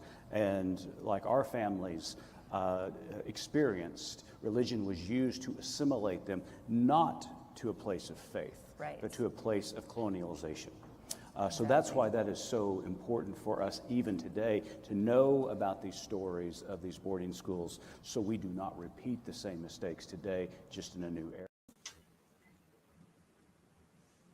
And now we're here with Amanda Tyler, who is the executive director of BJC and the lead organizer of the Christians Against Christian Nationalism campaign. Amanda, glad you could be here tonight. Sherilyn, my first ever telethon, by the way. This is really fun. You're doing a great job. Thank you. We are all in this together, friends. If you can see the behind the scenes, which you will later, it takes a village. So before we start, Amanda, with more about you, during the telethon, you were making calls. All of us are making calls to people tonight. How's that going? I am. In fact, someone was waving me over. Guthrie was waving me over 2 minutes to get on screen. I'm having a great time. And I'm getting to call our fantastic donors and say thank you. Say thank you to helping us exceed our goal and making this the most successful Giving Tuesday BJC has ever had. And it's because people are so committed to the expansion of the Christians Against Christian Nationalism project. And I am so grateful for that. Well, now, Amanda, you've been here at BJC since 2017. You became executive director in January that year. But your involvement with BJC goes much further back. Talk about how you first connected to BJC. Yeah, well, I walked onto this very floor of our headquarters on Capitol Hill when I was 18 years old in the fall of 1996 as a freshman at Georgetown University. And someone from my home church in Austin, Texas, had served on the staff of BJC in the 1960s. And he was here for an important meeting and said, BJC needs to know you and you need to know BJC. And I think it's fair to say that changed the course of my life. So here I am so many years later. But I served as an intern here at BJC. I was assistant to the general counsel before I went to law school. And I was a board member, and I have been back on staff, as you say, for now almost 6 years leading the organization. And fun trivia fact, Amanda is one of 5 staff members who was once a BJC intern. Amanda, Holly Holman, Carly Marshall, who you've seen already, some tonight, Carlton Bates, and Georgia McKee. So you will either have seen or will see all those people tonight to celebrate just the BJC internship program as well, and our current interns too. So it's amazing that pipeline that you're still part of BJC all these years later. Yeah. So and let's put a plug in for the BJC internship program. We have interns every academic semester, so please apply to be a BJC intern. It's a fantastic experience, and you'll hear more about that later tonight too. So earlier tonight, we saw a video of a lot of the media work we've done this year. And Amanda, you've been on a lot of media shows. Goodness, the past 6 months. You've always done a lot of media, but the past 6 months especially, you've been on MSNBC on Peacock, CNN, written op-eds. What's that been like this past year, doing so many different interviews and different writing projects? Well, it's certainly been busy and time consuming, but it's so gratifying to have the media and the greater public interested in learning more about Christian nationalism, and particularly wanting to have a faith-based Christian voice explaining why Christian nationalism is a threat not only to democracy and to religious freedom, but also to a faithful Christian life and witness itself. And so I have really enjoyed the opportunity to talk to the media about our project and what we're doing, and also really enjoyed getting the feedback from others. You know, sometimes you don't want to read the comments on videos that go up, but I've actually enjoyed reading the comments and seeing people saying, I'm so glad to hear this. This is what I've been thinking. This is what I've been feeling. Keep up the good work. That's so encouraging as well. And it really allows us to expand our impact and our reach to literally millions of people all over the world who are learning about Christians against Christian nationalism, learning why this Baptist-based organization cares so much about this cause. And Amanda does interviews from many different locations. In the clips you saw earlier during the telethon, she was in Waco at a Baptist church. She was in her own office and also in Colonial Williamsburg. So basically, you've kind of seen all kinds of different setups for video interviews. Yes, and in the age of Zoom and remote, any place can be a studio, but it does take a lot of extra work to make that happen. So thanks to our communications team, thanks to volunteers, thanks to a pastor in Austin, Texas, who helped set up a sanctuary as a place to do a media interview. But it's really been a fascinating, interesting year. And the former intern, Natalie Webb, was the pastor in Texas. I believe he set that up for you. That's right. BJC internship program. It's a theme. It's a theme, guys. So I want to move a little bit to the podcast we do. Yes. Respecting Religion. We're in our 4th season. It's a podcast you host with Holly Holman. Talk about what that's been like to start that in February 2020, right before the pandemic shut the world down, and how that's been what you've seen change as we've done the podcast for 4 seasons now. Yeah, well, I love doing Respecting Religion with you, Sherilyn, our fantastic producer, and with Holly, of course. Yeah, we started the Respecting Religion podcast series in February 2020 as we just saw how these issues impacting religious freedom and the law and policy were so important, but were often getting missed in the larger conversation. So we said, let's have a chance to sit down each week, have a longer conversation to really give these issues the attention they deserve, and to do it in a respectful way. And then, of course, who knew what 2020 would bring, both with the pandemic, but then with the presidential election, and then, of course, with January 6th in 2021, and all of the many threats to religious freedom that we've seen. But we've been able to keep that podcast series going, often at the beginning, recording remotely. Now we're back to recording in person. We're in season 4 of Respecting Religion, the award-winning Respecting Religion podcast.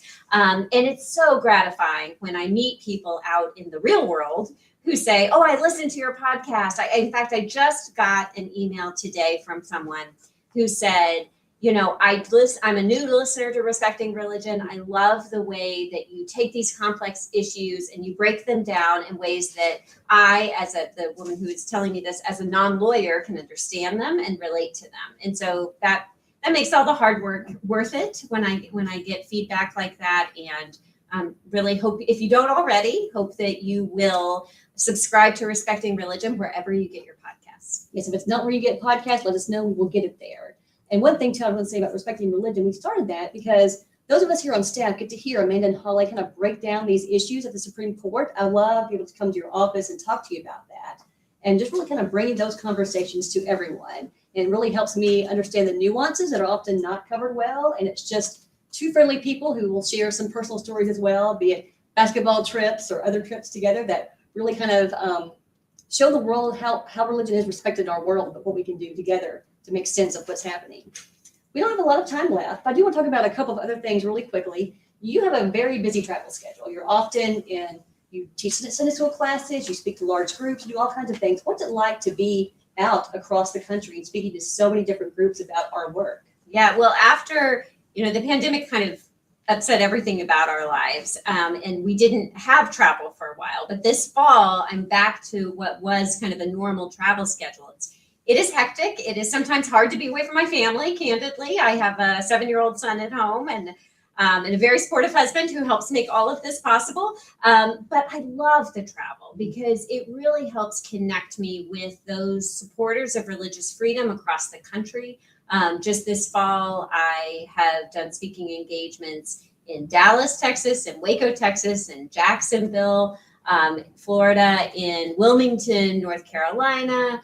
I know I'm forgetting some of the places that I've been, as well as to a number of different Baptist meetings across the country. And it really makes a big difference to get to be with people in person, to hear about what challenges to religious freedom they see, to give me a better appreciation for what's going on in the States. And so I'm back into my non-travel period for the month of December until the end of the year, but am really looking forward to being back on the road in 2023 and getting to talk with people across the country.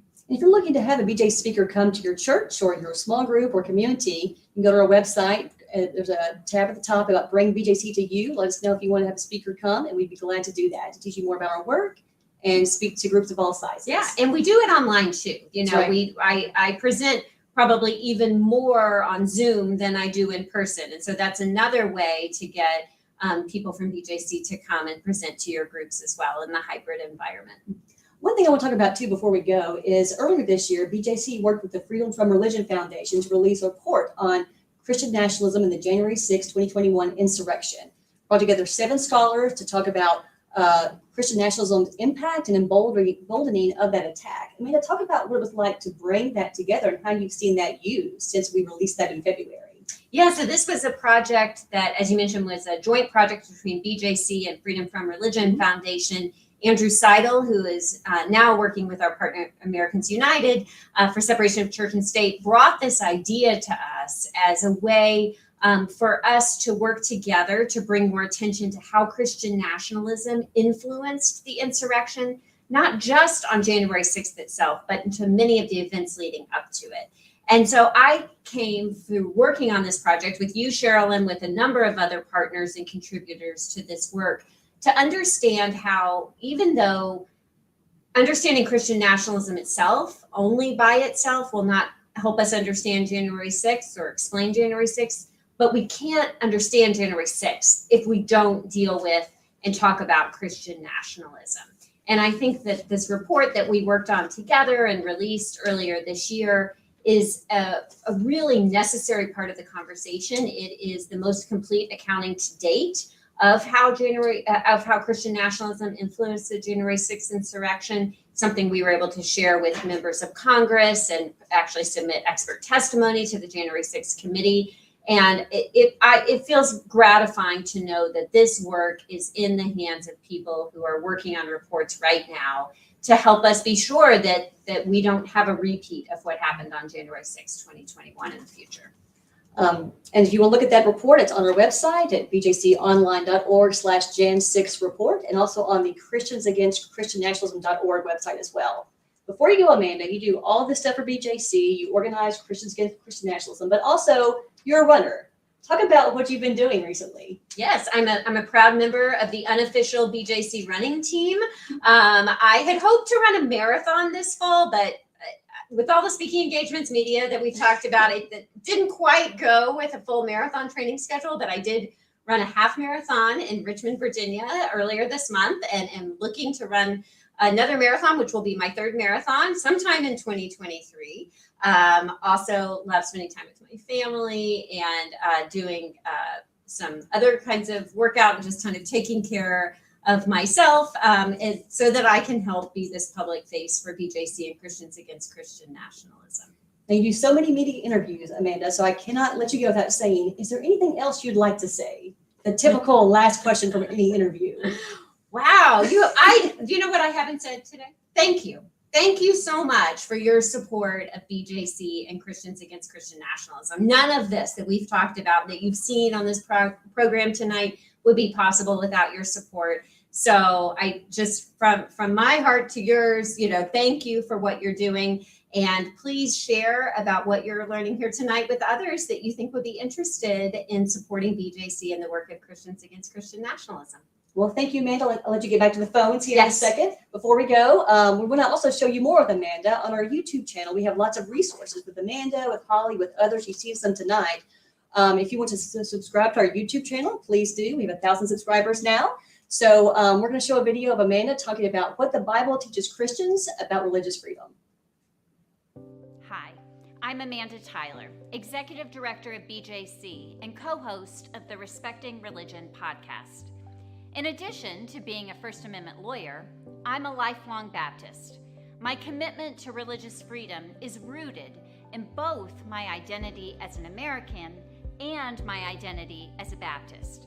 I've preached in Baptist churches across the country and met many Baptists who care deeply about religious freedom. Christians of all types support religious freedom and look to the Bible for inspiration. As a freedom-loving Baptist, I believe that every person is capable of interpreting Scripture for themselves. Here are some of the passages in which I see God speaking to us about religious freedom. In the first chapter of Genesis, we read about God creating humanity in God's own image, as free beings, free to say yes or no to God, and free to live with the consequences. Our yes is meaningless without the opportunity to say no. In order to live into this freedom, we need a government that stays out of religion and religious affairs. But with freedom comes responsibility to our community. Paul wrote in his letter to the Galatians, chapter 5, that we are to use our freedom, not for self-interest, but in service to one another to love our neighbors. Throughout the Hebrew Bible, God calls God's people to freedom. Jesus also speaks forcefully about freedom, quoting from the prophet Isaiah and announcing in Luke chapter 4 that he has been anointed to proclaim release to the captives and to set at liberty those who are oppressed. While the Bible does not contain a doctrine on the separation of church and state or our constitutional understanding of religious freedom in our specific American context, Baptists have long been inspired by Jesus' instruction to give, therefore, to the emperor the things that are the emperor's, and to God things that are God's, found in the Gospel according to Matthew.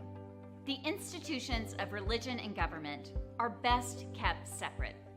Today, we mostly hear that talked about for the benefits of maintaining a secular democracy. But this foundational ideal of religious freedom also benefits the church and its witness in the world.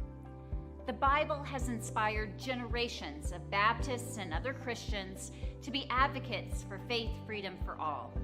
I invite you to join me in studying Scripture and mobilizing our communities to be advocates. To learn more about religious freedom, subscribe to the Respecting Religion podcast, follow BJC on social media, and sign up for our newsletter.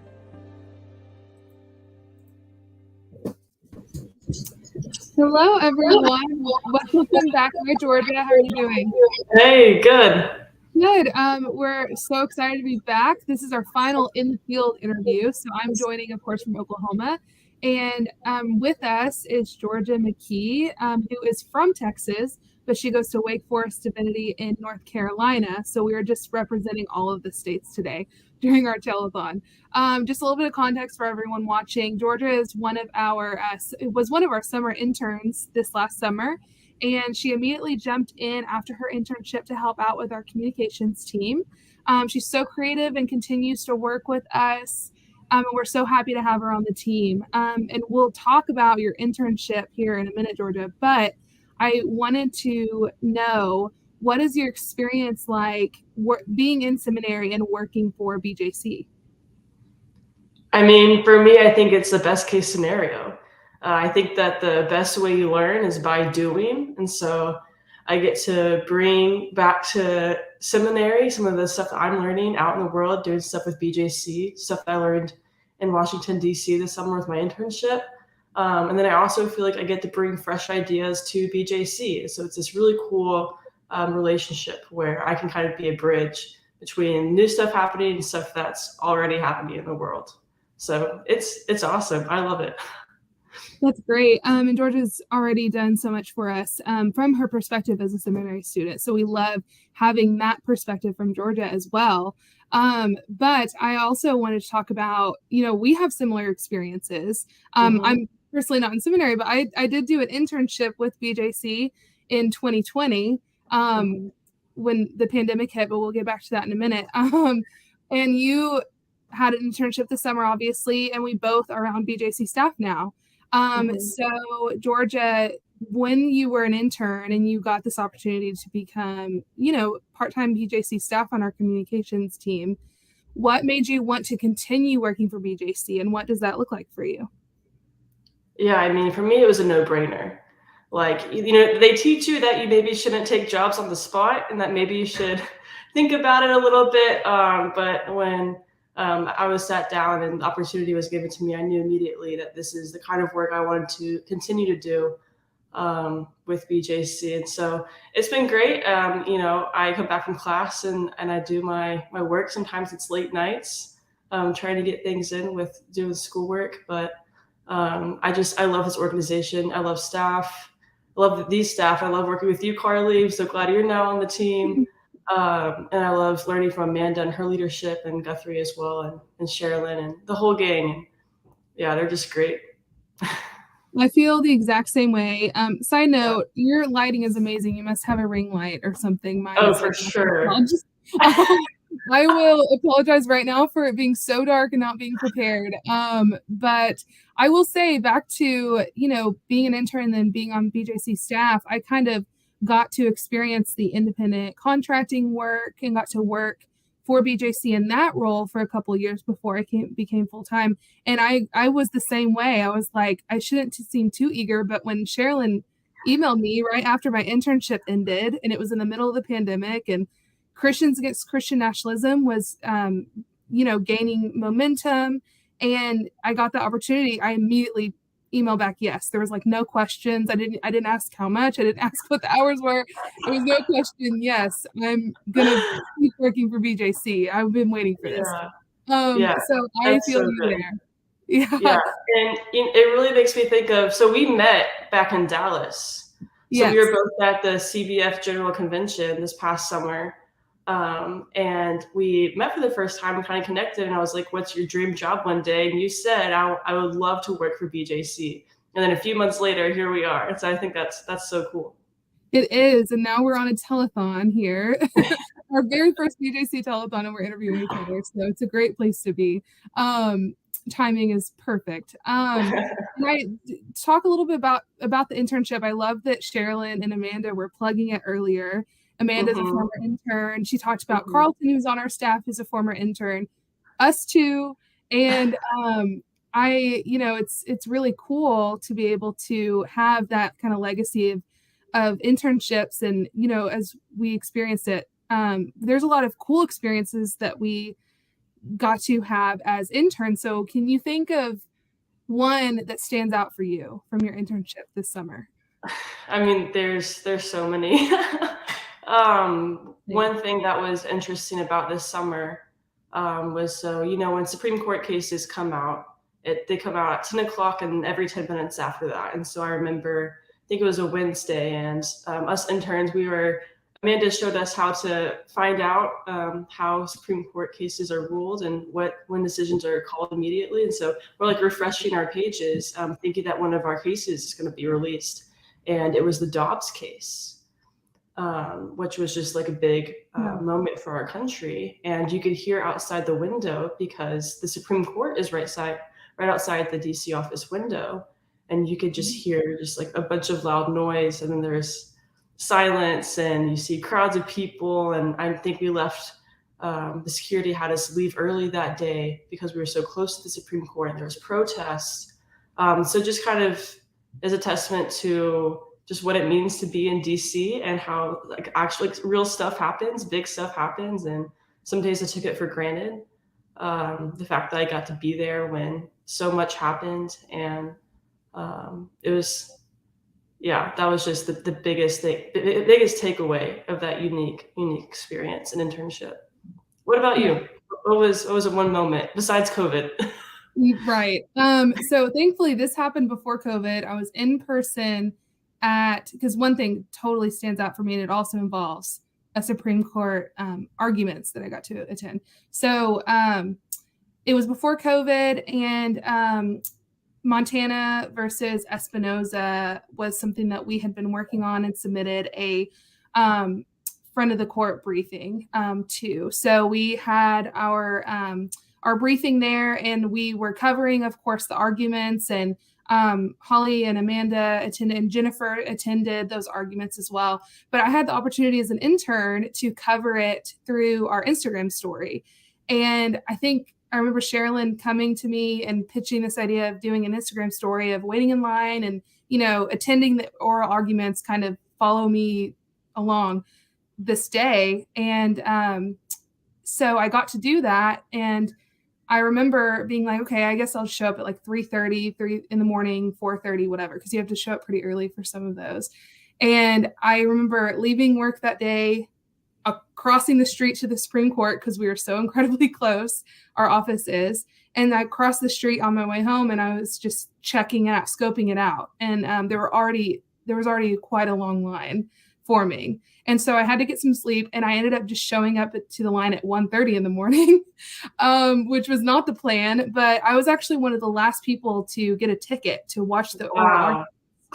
So I got to meet people in line. I was standing in line for like 8 or 9 hours. And then I got to attend and be inside the Supreme Court when it was in session and when they were hearing oral arguments. And so thinking about that, I mean, that was such an incredible experience. I would not have been able to experience that otherwise. Sorry for taking so long to say that, but that was really awesome. And I wouldn't have been able to do that if I wasn't an intern. So it's cool that we got to have those similar experiences, and now we are on staff. It's kind of a dream come true, I think, for both of us. And we get to, eventually live in DC and continue working for BJC. And it's such a great honor to be a part of.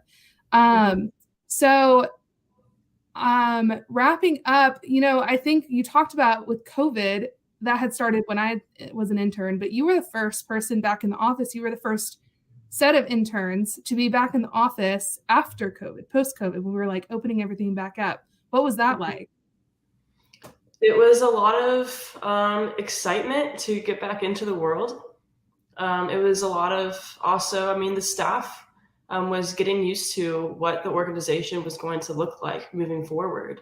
And so there was a lot of days where people would work remotely, but because Evie and I, my intern partner, because we lived right across the street, we came into work every single day. And so there were some days where it was just 3 or 4 of us in the office, and just a very different type of environment, but it was really fun. We made it fun. Got to know some people really well since we were there pretty frequently together in person, but also got to learn the Zoom world like everyone else, and ask questions of what is ministry, and what do organizations and nonprofits look like in this post-COVID world. So I learned a lot, but restaurants were opening back up, museums were opening back up the summer I was there. So I got to definitely get a full experience, but it was different. For sure. And I know that they were talking about, we're kind of wrapping up here, but we were talking about the energy earlier in the telethon. We were talking about the energy in the office, and I can feel it all the way over here. And I'm sure you can feel it all the way in North Carolina, but it's good to have everyone in the office to be able to kind of bounce those things off of each other. They had that Guthrie was talking about that meeting they had about Christians against Christian nationalism and writing all over the board. So it's good to be together again and still taking those precautions and participating in Zoom and doing, having a hybrid situation. But I know everyone's so happy to kind of be back a little bit in the group post-COVID. Thank you so much, Georgia, for joining us. Thank you, I love Carly. the conversation. And we are going to kick it over to another video. So thank you so much. See you later, Georgia. Bye. Love God by loving our neighbors. And our neighbors, Jesus also taught, includes everyone, even those and especially those who are different from us. We are to love our neighbors who look different from us, who worship differently from us, who live in other neighborhoods than we do, who speak languages other than we do, and yes, who vote differently than we do. This gospel message of love can be directly at odds with so much of what we are hearing in the lead up to this November's election, including, sadly, from religious leaders. Case in point, Dr. Al Mohler, president of Southern Baptist Seminary, spoke at the First Baptist Church in Atlanta earlier this month at the Family Research Council's Pray, Vote, Stand Summit 2022. And he declared in his 20-minute speech, first, that we are at a time of war. And if the people don't like it, they can take it up with God in the Old Testament. And then he goes on to say that at this time of war, Christians are required to, quote, vote rightly. He said that pastors should make clear to their congregants that if they do not vote or they vote wrongly, they are unfaithful. Because the vote, he said, is a powerful stewardship. Well, this theology, I will admit, is so confusing for me that it is difficult to even know where to begin. But it sounds to me like Dr. Mohler has his renderings really mixed up. He thinks that voting is a rendering to God, and it seems like he, Mohler, has created a faithfulness test that lines up pretty remarkably well with straight-ticket Republican voting. Not only that, but what kind of pastoral advice is this? To divide congregations in what is already a denomination in rapid decline by using a voting guide to determine faithfulness. It's also, I would argue, unbiblical. You know, Paul dealt with some warring factions at his time as well. Like 21st century United States, the churches in first century Galatia were also struggling mightily with tribalism. Paul is so angry with the Galatians that in his letter to them, he either forgets or forgoes his customary words of thanksgiving for them. He gets right to it. A rival version of the faith has come into their midst in Galatia, a different gospel, and they are dividing themselves into teams. Their teams were divided over whether or not they'd been circumcised or not. And Paul is trying to argue to them that their distinctions, their differences are meaningless. For in Christ Jesus, you are all children of God through faith. There is no longer Jew or Greek. There is no longer slave or free. There is no longer male or female. Can we also add there is no longer Democrat or Republican? For you are all one in Christ Jesus. Paul's not denying that there are differences between them. He just says that we are all equally children of God. Our Christian witness, I would like to suggest to us today, to our divisive politics, can bring this idea of equality before God to our public square. We engage. We help others to vote. We educate ourselves about the issues and the candidates on the ballot. We push back against lies and misinformation. We insist on truth and integrity in the process, but we stop short of vilifying and dehumanizing our political opponents. And we continue to see them as Jesus sees them and as Jesus sees us, imperfect and redeemed children of God. We refuse to judge their faithfulness based on a voting guide. If God doesn't do that, then why should we? And so if that's our role as individual Christians, what's our role as the church? How can the church provide a witness of the gospel of love in this critical moment? Well, again, sadly, we have some prominent examples of what not to do. This summer, Representative Lauren Boebert of Colorado made headlines when during a speech at a church she said, "The church is supposed to direct the government. The government is not supposed to direct the church." Well, she got it half right, but that's still a failing grade and something that's really concerning for a member of Congress to be making this statement. According to our constitutional protections for religious freedom, of course, the government doesn't direct the church, and the church doesn't direct the government. We also have examples of churches that would rather operate like political PACs than houses of worship. In Pennsylvania earlier this month, Grace Life Church hosted gubernatorial candidate Doug Mastriano for something advertised as an educational forum, but what looked like in practice much more like a political rally. Pastor Bruce Schaefer told his congregation to, quote, "Get ready for a great blood of Jesus red wave" this November. And then he introduced Mastriano as a wonderful man of God as a governor. And then he encouraged the pastors to organize up to 1,000 churches to vote for Mastriano in the election. Well, unlike Representative Boebert and unlike Pastor Schaefer, Dr. Martin Luther King Jr. got it right in a 1958 sermon called "A Knock at Midnight." And his prophetic words speak perfectly to our moment, so I'm going to read a passage from that sermon here to you today. "The church must be reminded once again that it is not the master or the servant of the state, but the conscience of the state. It must be the guide and the critic of the state, never its tool. As long..." All right, well, I'm now here joined by Danielle Tyler, who's BJC's Associate Director of Development. She wears lots of hats here. And also her job includes leading our monthly donor program. We have a group of monthly donors called the Faithful Community. And those are just people who give something to BJC every single month, big and small amounts. And Danielle, can you talk to us about the Faithful Community and why that is important?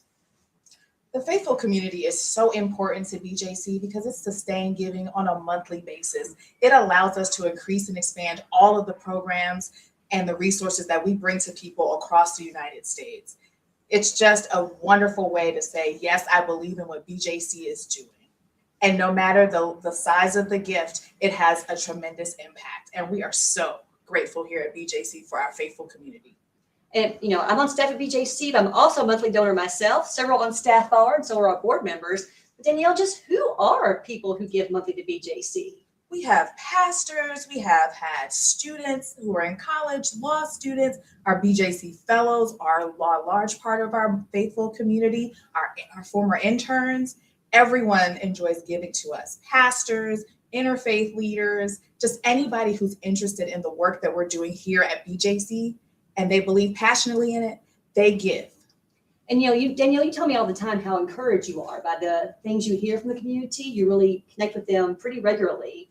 What does it mean to you to be in touch with people who are willing to make that commitment to just say, every month, big or small, I'm going to make sure BJC's in my monthly budget? I love it because when you go to other programs in the Baptist world and outside of the Baptist world, and you see faithful members of the community and they talk about their work in life and how impactful being a faithful individual is, you see it translate across everything that they're doing. So it's not just BJC, they are faithful themselves and they're showing their faithfulness to us by giving on a monthly basis. And I truly enjoy all of that. mean, before I worked at a nonprofit, I don't think I realized the impact it is to know people are going to be with you in the fight every month. Like that's just this commitment that means so much to me as a staff member as well. Again, I'm happy to be part of the community as well, but just seeing that commitment of what we know we can depend on every single month, it means so much. And also every month they get special emails from you, Danielle, kind of about what's happening in our work. And so that's a way to stay connected. And you said before, but just for people who aren't sure, is there any minimum amount you have to give to be a monthly donor each month? There's no minimum amount that you have to give to be a member of our faithful community. And so if you are a reader of Report from the Capitol, which I hope you are, our quarterly magazine, you'll always see a profile of somebody in there. We've had hospital chaplains profiled. We just have people from across the gamut who just are part of this group. In our winter edition, you'll see headshots of the many members of our board who are faithful community members as well. And so I am really kind of honestly amazed when I find out people are part of the community who I know. I'm like, oh, that's great. I didn't know. I mean, it means a lot that they are part of this with us. Now, if somebody wants to be a member, is there any deadline to sign up for this, or is it a rolling entry? You can sign up at any time, every day, multiple times a day. That's right. So there's a website page you can go to. You can type in, if you feel like this, bjconline.org/give-monthly. But we've got a better deal for you. If you're on our homepage, at the very top, you'll see these big images. One is going to have Amanda and Holly doing the podcast. You can flip. And the fifth one is about the faithful community. You'll see this little circle. And talk about that circle, Danielle. It's like a well of water, basically, right? It's a well of water. It's about being full of. And when we think of people who give monthly, they are filling the mission work of BJC. And so being faithful, it means they're full of everything. And we love it. And it has our lovely orange dot in the middle and the blue around it. So it means that you're a part of BJC. And Danielle, and just for you too, I mean, you've been here for a while. You've done lots of different things at BJC. You're such a key part of so many projects. What draws you to our work that we have here at BJC? I love the transformation the organization is committed to making all the time. They see something, they see a intersectionality in terms of religious liberty. They're going to tackle that. They're going to speak to a variety of communities. I just love that we just don't say that we're an alternative welcoming voice and that religious liberty means one thing when it means multiple things to multiple people. And I think as we continue to grow, we're able to reach larger audiences and different audiences that have traditionally been here because we're open to that. Well, and also I need to give a shout out to your daughter, Shahana, who, for those of you who are big BJC Instagram fans, I know you're out there. So one of our most popular reels of all time was during our Black History Month Freedom Fighters series. And Shahana did a video about somebody she loves. Who was that? Ida B. Wells. So if you go back to our Instagram reels, you will see back in February, Shahana saying Ida B. Wells is a freedom fighter. Tell me, how excited was she to do that? She was super excited to do that. Like that has just been her idol since she was in second grade. She's now in fifth grade. And so she just loves Ida B. Wells and she loves standing up for freedom. So organizations that stand up for freedom like BJC, she's really inspired by. Oh man, I love that. And also Shauna Regular interviewed The Office as well. And Danielle also, Danielle has got a great song catalog in her head. So often we're in the office, we're able to relate things to song lyrics, song titles. And so if you've never been around Danielle, want to quiz her, please email her about your favorite songs. I guarantee you she will know it. She was telling me earlier that instead of the Thanksgiving parade this year, what were you and the kids watching? We were watching the Rock and Roll Hall of Fame induction ceremony. How about diversity? You had what, Dolly Parton? Dolly Parton, Jimmy Jam, Terry Lewis, Pat Benatar, Duran Duran. We loved every moment of it. In fact, Eminem, I lost myself in the music. That was my goal, to get you to kind of bring in some song lyrics that we're doing here today. I had a feeling. So, and the gifts you make today on Giving Tuesday through the end of the year, they're all tax deductible. Is that correct? All tax deductible. We're a 501c3. And so if you're a monthly donor as well, you'll get a statement, I believe, in the spring. We'll give you an annual contribution statement at the end of January, February. So you don't have to worry about getting a letter every month. We will thank you digitally every month. But when it comes tax time, we have a statement prepared for you. Great. So once again, if you want to be part of our monthly giving community, it means a lot to us as staff members. And it means a lot just to our knowing that no matter what we're doing, we've got people who are going to be with us each time, each month. as part of their work, as part of our work as well. That's the Faithful Community monthly donors. Again, minimums? No minimums. Maximums? Off the charts. So go to our website, you know, bjconline.org/give-monthly, or scroll that fifth item on our top of the website page, or you can email Danielle. Danielle, what's your email address? dtyler@bjconline.org. All right. Well, thank you so much. And one of the ongoing projects that Faithful Community sponsors is our work against Christian nationalism. A lot of times we have people ask us, so what is Christian nationalism? So I want to show Amanda has got a video here kind of talking us through that ideology and how we're working to fight it. Hi, I'm Amanda Tyler, Executive Director of BJC and co-host of the Respecting Religion podcast. The term Christian nationalism is getting a lot of attention these days, but there's often confusion about what that term means. I even hear people conflate Christian nationalism with Christianity. As a Christian myself, I can't stand when I hear my religious tradition equated with a harmful political ideology. So let's set the record straight. Christianity is a religion, one that is practiced by more than 2 billion people around the world, including many millions of Americans. Followers of Christ are diverse. We are spread across the planet, and we have different denominations, practices, theologies, and political views. So then, what is Christian nationalism? It's a political ideology and cultural framework that merges American and Christian identities. Christian nationalism teaches that to be a true American, you must be a Christian, and that to be a real Christian, you must affirm certain political positions. Nothing could be farther from the truth. I understand why some might confuse Christian nationalism with Christianity, since Christian nationalism misappropriates Christian symbols and Christian language, including crosses, the Christian flag, and various Bible verses. Christian nationalism confuses political and religious authority. As Christians, we are called to pledge our ultimate allegiance to God, not to any specific nation. But Christian nationalism turns love of one's country into an idol, pushing Christians to sacrifice our theological convictions when they come into conflict with the priorities of the nation or the politically powerful. As Christians, we are called to resist all idols and to love our neighbors as ourselves. That's why the Christians Against Christian Nationalism movement is bringing together Christians to speak out against the harmful political ideology, especially when it inspires acts of violence and intimidation. I'm in this fight against Christian nationalism because I know that faith freedom must be for people of all faiths and the non-religious, or it isn't faith freedom. As a Christian, I don't want Christian nationalism to be the only public witness of my faith. Christians have a responsibility to offer an alternative witness in the public square, in partnership with people of all faiths and the non-religious. I hope you'll join me in this effort. To learn more about this topic, subscribe to the Respecting Religion podcast, follow BJC on social media, and sign up for our newsletter. You can also join the Christians Against Christian Nationalism movement at christiansagainstchristiannationalism.org.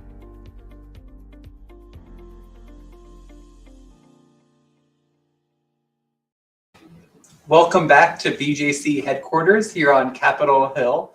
We hope you've been enjoying the telethon. We've been having a good time this evening here in the office, and I have a fundraising update because while we're here to share videos and interviews with our staff, we're really here to raise critical funds for our efforts to defend faith freedom for all. And I just checked the numbers, and we are now at $28,318.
have the First Amendment.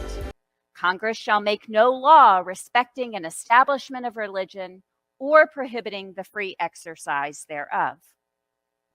But despite these legal protections, the pervasiveness and the persistence of Christian nationalism has meant there has always been a gap between the ideal of religious freedom and reality.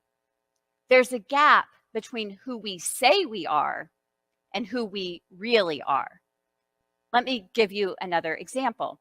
One of the key constitutional texts protecting religious freedom for all is Article 6 of the U.S. Constitution, which says in part that there will be no religious tests for public office. The founders made a deliberate break with the custom in many of the states at the time that did require religious tests, that required office holders to swear an oath upholding certain religious tenets. The founders wanted something very different. But if we look at reality, we see that Christians have always been and continue to be vastly overrepresented in the U.S. Congress. And those few members of Congress who don't claim a Christian identity, who either are not religious or who are from other faiths, are often attacked for their patriotism is often attacked because of their religious difference. Every single United States president has claimed a Christian identity. And with one exception, every single US president has been a white Christian. The one person who wasn't had his patriotism attacked, not just by the lies of birtherism, but by false claims that he was a Muslim. This is not religious freedom.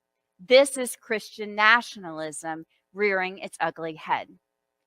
And in this ongoing battle, this ongoing choice we have between who we say we are and who we really are, we are at a turning point. And that's because Christian nationalism is on the rise. A recent poll from the University of Maryland, taken just earlier this year, asked respondents, does the U.S. Constitution allow the country to declare itself a Christian nation? 70% of Americans said no, reaffirming that core constitutional ideal of religious freedom. But then, when asked, should the United States declare itself a Christian nation, 4 out of 10 respondents said yes, it should. And when you look at just the Republican respondents to that question, it was even higher. 6 out of 10, a solid majority, said the U.S. should be declared a Christian nation. This sentiment is being tapped into by extremists. Earlier this year, Marjorie Taylor Greene, a U.S. representative, said she was a proud Christian nationalist, and the Republican Party should become the party of Christian nationalism. Her colleague, Lauren Boebert, went one further and said it's the job of the church to direct the state. And in her words, she was tired of the separation of church and state junk. Andrew Torba, the creator of the extremist website Gab, said directly to Jewish Americans that he wasn't going to deport them, but they would need to learn to live in a Christian country under Christian laws. This rhetoric must be repudiated by both Republicans and Democrats if we are going to have a chance to stop Christian nationalism. But this is not just an esoteric constitutional law inquiry. This is not just rhetoric. This is literally killing our neighbors. Just ask the communities around Mother Emanuel AME Church, around the Tree of Life Synagogue in Pittsburgh, around the Walmart in El Paso, around the Tops Supermarket in Buffalo. All of these communities and many more have experienced tragedy at the hands of violent extremists who are armed not only with guns, but with the ideology of Christian nationalism. So what do we do about this? If we care about religious freedom for all, we must dismantle Christian nationalism. James Baldwin wrote, "Not everything that is faced can be changed, but nothing can be changed if it's not faced." We have to tell the truth about who we are. For some of us, that means telling the truth about what our ancestors did.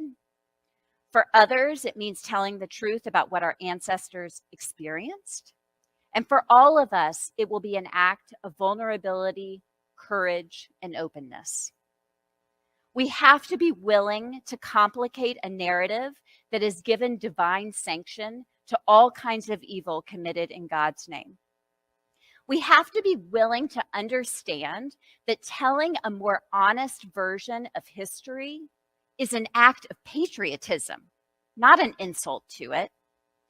And we have to call out the myth of the founding as a Christian nation as what it is, a lie that perpetuates white supremacy and bigotry.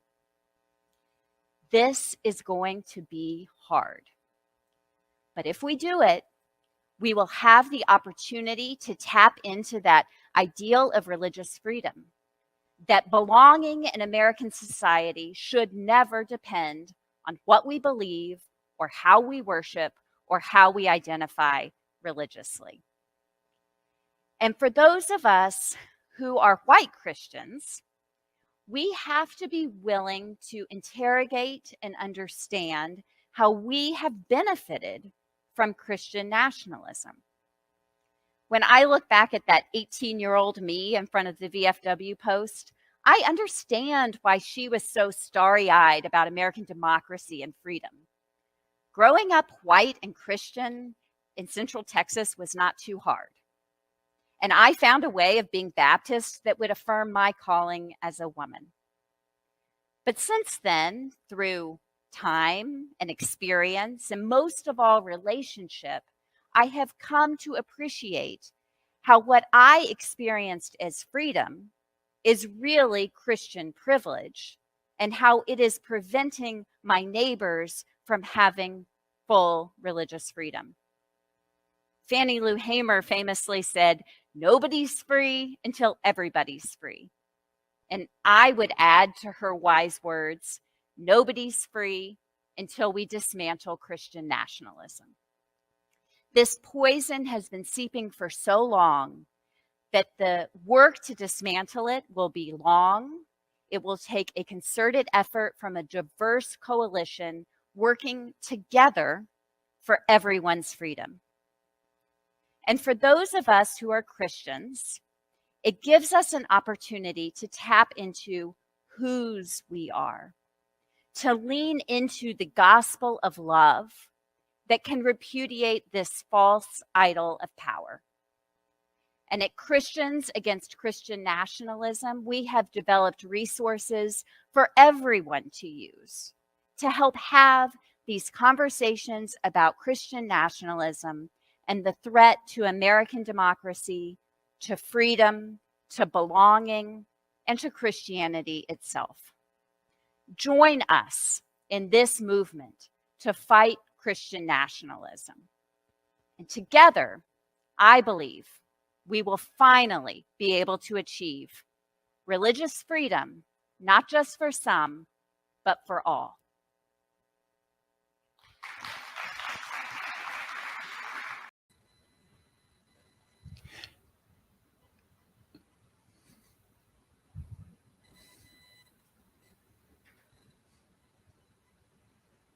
Well, welcome back to BJC headquarters here on Capitol Hill, and apologies for our technical difficulties earlier. I'm not sure exactly when I got cut off. If hopefully you heard the exciting news that we are at $28,000 and $28,318 towards our goal of $30,000 for Giving Tuesday. So hopefully everyone watching can help us get there by midnight. And I'm now joined by our General Counsel and Associate Executive Director, Holly Holman. Hi, Holly. Hi, Catherine. Well, tonight we've been getting to know some of the BJC staff in different ways. And so, Holly, how did you come to BJC and what has been your experience here? Well, I guess I'm the most senior staffer now. I came to BJC way back in 2001, so been a couple of decades here now. I moved to DC with my husband when he got a teaching job in the area. We came to DC for that, and I was working in private practice for a big law firm, a Virginia firm, doing litigation and employment law work. But I had reconnected with my old friend Brent Walker, who was the executive director of BJC at the time. I had actually been an intern, worked at BJC before law school. I had come to BJC through my church in Jackson, Mississippi, learned about BJC, learned about the internship, came and had a wonderful work experience learning Capitol Hill, learning religious liberty law, getting to watch and admire the good work that Brent Walker and at the time Buzz Thomas did as they led this organization, and never would have guessed that after going to law school and beginning my career that I'd have the chance to come back and then dedicate so much of my career to this work.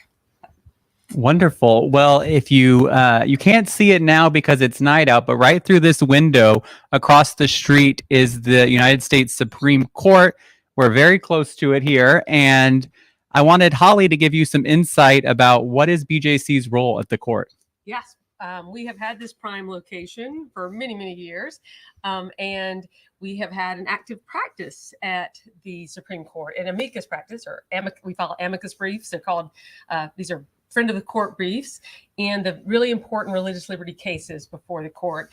And that's a practice of BJC's going back to 1947, really the beginning of what's known as the modern era of First Amendment law. And so whenever the court decides to take a case of importance on religious liberty law, BJC evaluates the case and how we can make a contribution, if we can help the court by adding our perspective, often working with coalition partners or academics to come together and contribute our voice to cases. And as many of our BJC friends know and religious liberty followers know, it's been a really active time for us in recent years.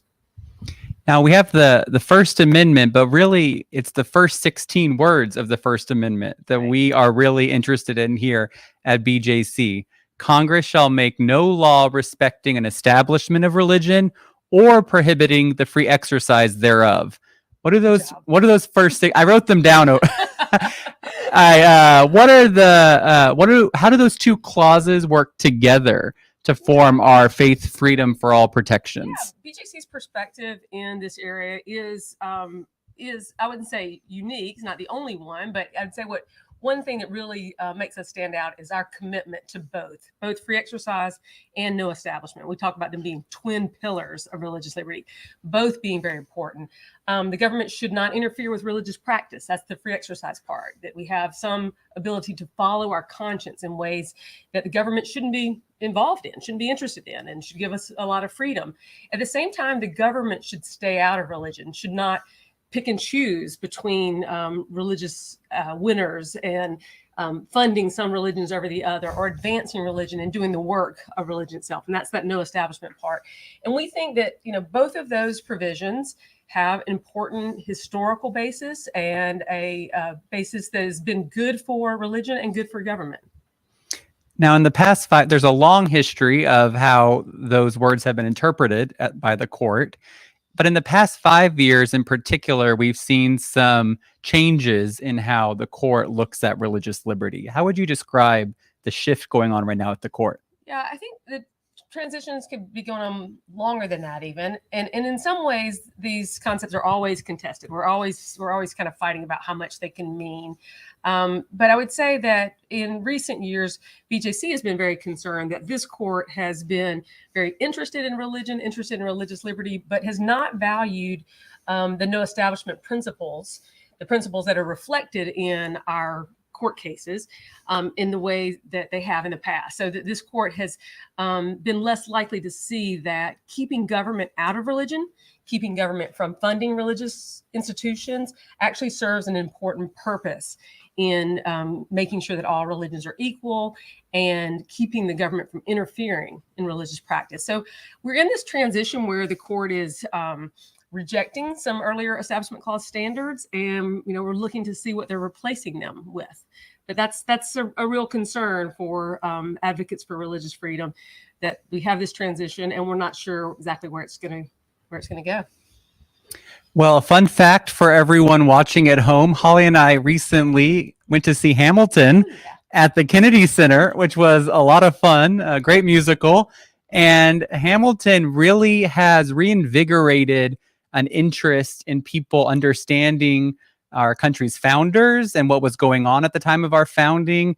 And there's a lot at play in terms of religious liberty in terms of our founding. So what's one thing you wish people understood about our founding this is all an attempt for me to work in Hamilton.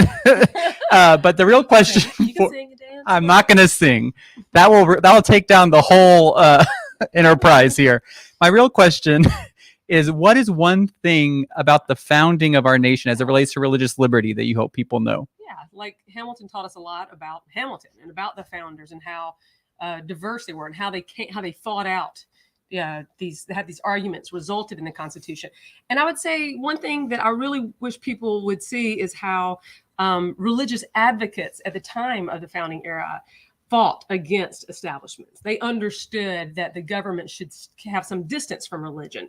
And that was positive for religion to thrive and for there to be a keeping of the peace between religious and non-religious people and the religious diversity, even that existed at the time of the founding. Nothing like it is today, but it did exist at the time of the founding, and founders knew that. Yeah, and maybe there'll be a musical about religious liberty at our founding. That would be wonderful. On another lighter note, we want to understand more about people outside of their work as our general counsel and your work at the court. And I also know you're the mom of 2 athletic boys. So do you have any tips for parents of athletes that might be watching? I think all parents of athletes know their job is to be there, get the kids to the practice and the game, shell out the fees, cheer them on. It does come quite naturally for me, though. I think I'm a cheerleader by nature. So I am cheerleading this effort. Guthrie, thank you for your leadership and our effort on Giving Tuesday today. It's been a lot of fun. And I know that Giving Tuesday still has more time. So anyone who's paying attention to this, come on, help us out. Let's get to that 30,000 goal because that's fun. That's part of the work we do here too. We like to have fun. We like to set our goals and know that that we're going to keep on. And even on days when we lose, say at the court, sometimes we believe in our cause and we keep fighting. We keep cheering each other on and live to fight another day. Definitely. And shout out, by the way, to my parents, I think are still watching. Hopefully they've been watching and texting me and donating. Right. And my dad was my baseball coach and basketball coach. So that's a lot of, they always supported me, whether it's fighting for faith freedom for all or on the court or in the field, whatever it was. Yeah. So thanks. Shout out to all the parents of Faith Freedom for All defenders too.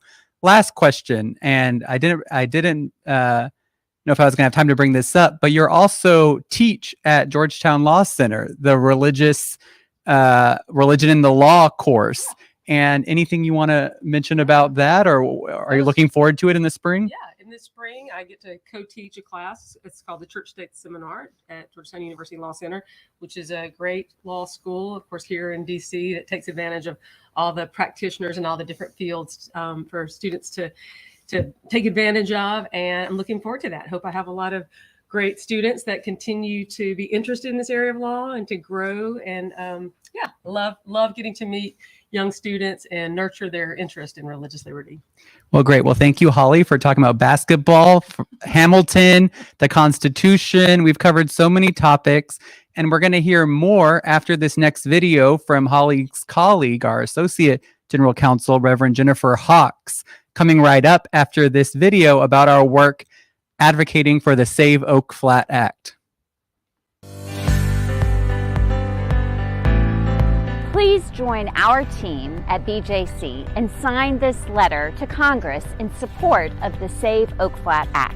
As supporters of Faith Freedom for All, we care deeply about the religious freedom of our indigenous neighbors. Too often, they have been forced to sacrifice their sacred spaces to mining, oil and gas drilling, and other extractive industries. As a member of Congress, you can support religious freedom by demanding the swift passage of the Save Oak Flat Act. Chichil Batagatil, loosely translated as Oak Flat in English, is a site with sacred significance for many southwestern tribes, including the Apache, Hopi, Yavapai, and Zuni. It is a site where many indigenous people connect to their creator. And it's the location for religious rituals and cultural ceremonies. This oasis, just an hour east of Phoenix, is also enjoyed by hikers, campers, rock climbers, bird watchers, and other outdoor enthusiasts. Its sacredness is not lessened because others enjoy its natural beauty. In 2014, Congress added a rider to the National Defense Authorization Act that requires this holy ground be given to a mining operation. After an environmental impact statement is released, even if the report does not support the land transfer, which should be a tool to help make a wise and sustainable decision, has become a trigger that will decimate a sacred outdoor sanctuary and line the pockets of 2 foreign mining companies. The fate of Chichil Batacatil is in the hands of Congress. Don't let a mining company destroy the sacred space and natural wonder. With a crater that would be approximately the length of the National Mall and deep enough to stack 2 Washington monuments. Be a champion of religious freedom by ensuring this indigenous sacred sanctuary continues to be protected. Not all sacred or holy land is marked by a steeple. We are asking you to pass the Save Oak Flat Act now.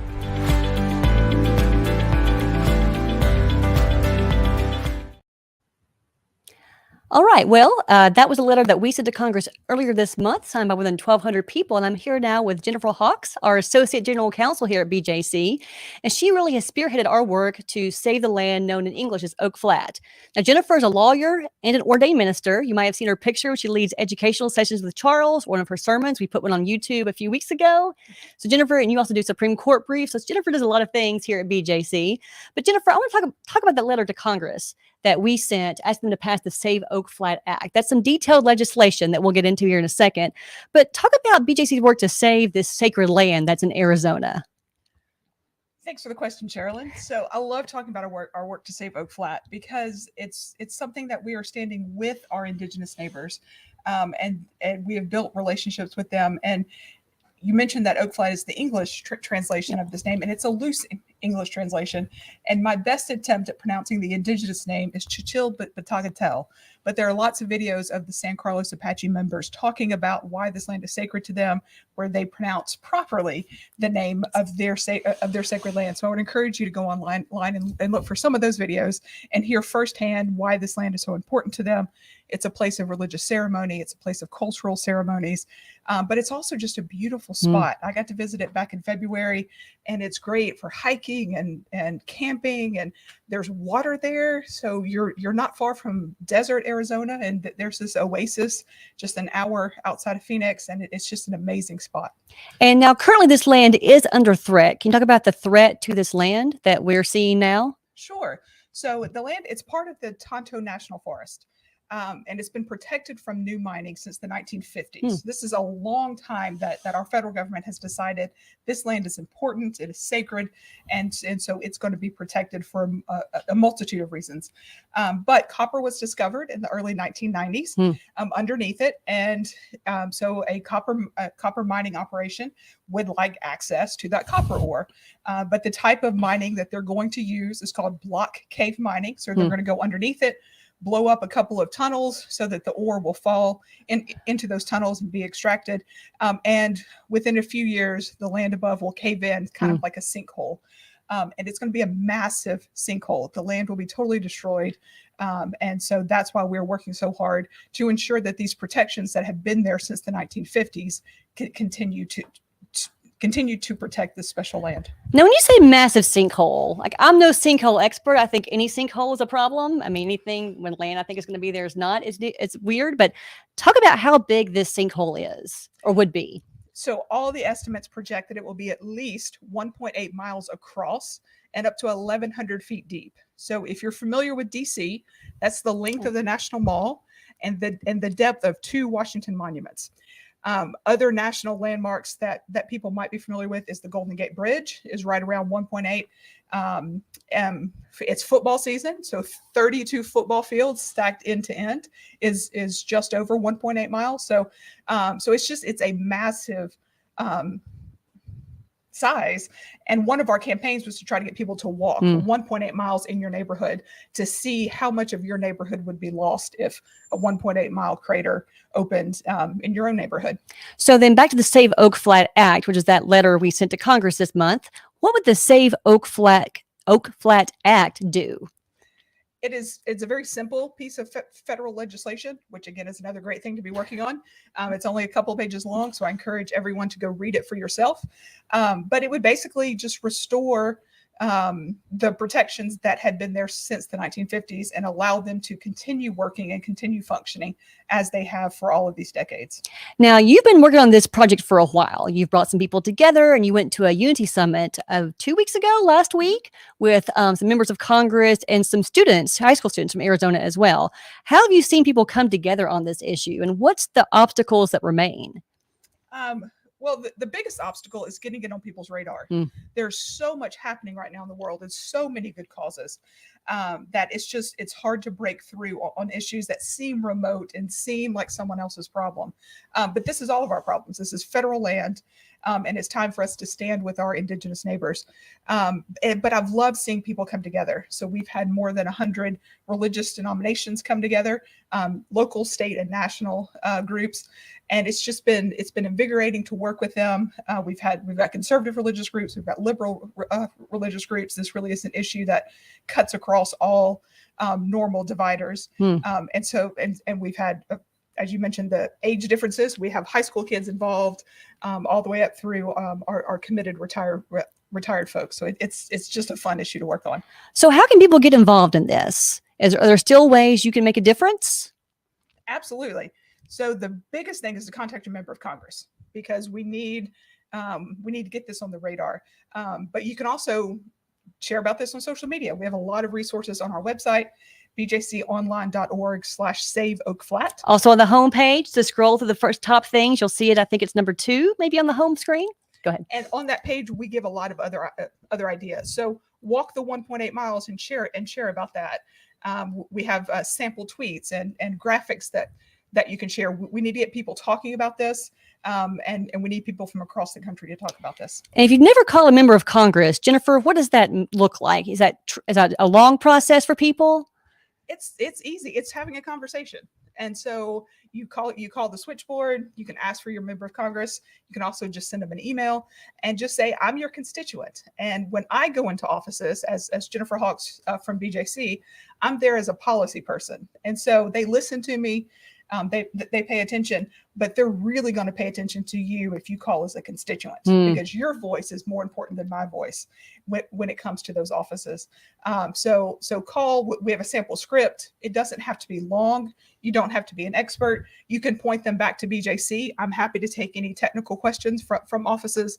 The important thing is that you show your member of Congress that this is an issue that you care about.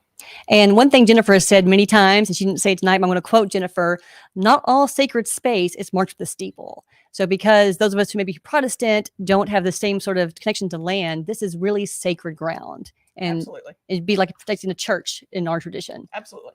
And before we go, I mentioned earlier, first I want to repeat the website, bjconline.org, Save Oak Flat, tons of resources there. But before we go, I mentioned Jennifer is a lawyer and an attorney. Jennifer went to law school, Ole Miss Law School, and she went to divinity school at Truett at Baylor University. So last year, the Sugar Bowl saw Baylor face off against Ole Miss. Jennifer, how did you handle that? It was tough. I loved I got to be at home and watch it with my dad. I always enjoy watching college football with him. I was cheering for Baylor, but they won by so large. It was a surprise. And, I like cheering for the underdog, and it was supposed to be Baylor in that, but they pulled it out and did a spectacular job. So always a fan of watching a good competition, and look forward to wherever they might end up this year. Well, Jennifer, thanks for all your work on the Save Oak Flat Act and teaching us so much about this land. And now we've got a video addressing a question we hear a lot about churches and political activity. Let's watch that now. Hi, I'm Amanda Tyler, Executive Director of BJC and co-host of the Respecting Religion podcast. We all know that religious communities are a vital part of our nation's social fabric. Yet there's often misunderstanding about their role in American politics. As a First Amendment lawyer, I'm often asked whether or how churches can engage in political activity. It's actually less complicated than a lot of people think. The first thing to understand is that America's charities, including houses of worship, receive special tax treatment from the government. This is based on their unique and historical role in our society to serve the public interest. The specific part of the tax code that relates to these groups is called Section 501c3, which is why these nonprofit corporations are often called 501c3 organizations. In order to qualify for this special tax treatment, these organizations must meet certain criteria, including, since 1954, not interfering in campaigns for public office. This law, which sometimes goes by the shorthand Johnson Amendment for the name of its original legislative sponsor, then Senator Lyndon Baines Johnson, has long been a non-controversial protection against the exploitation of charities by candidates and parties.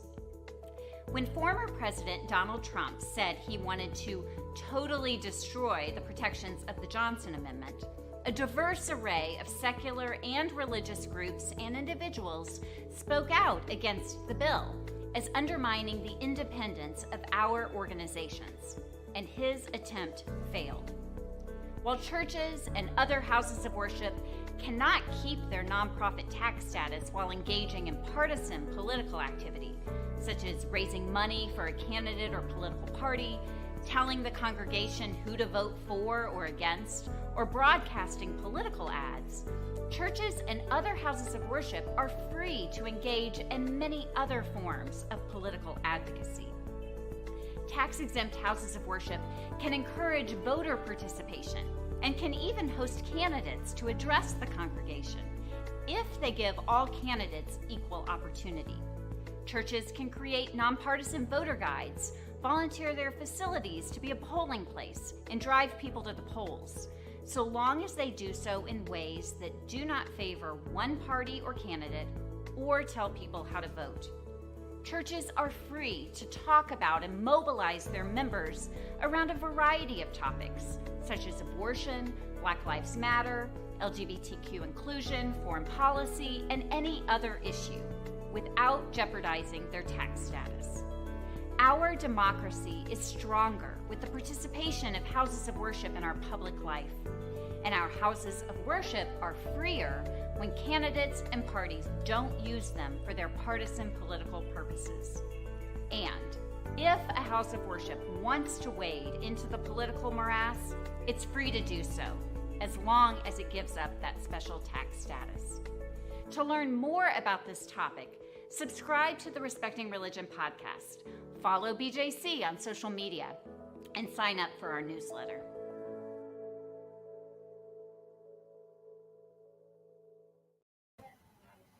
Hello, and welcome back to BJC headquarters here on Capitol Hill and to our Giving Tuesday Telethon. I have another fundraising update.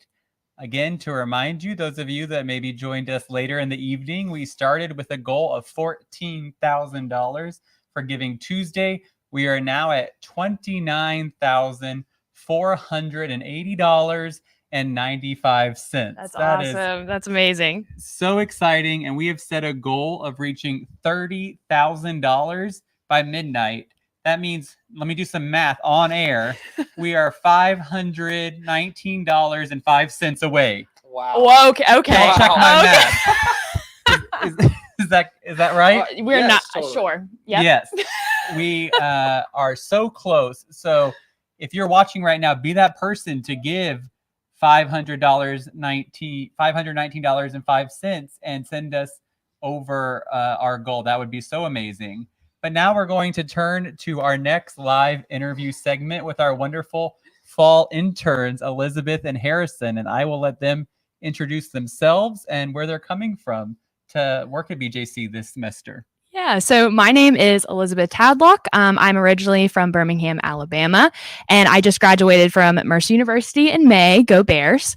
And I have known about BJC throughout my life. My parents were really involved in learning more about BJC and donated to BJC. And so when I was looking of things to do before I enter law school, I really wanted to get some experience, and BJC was first on my list. So I'm really happy to be here, and sad it's almost over, but I've enjoyed my time here.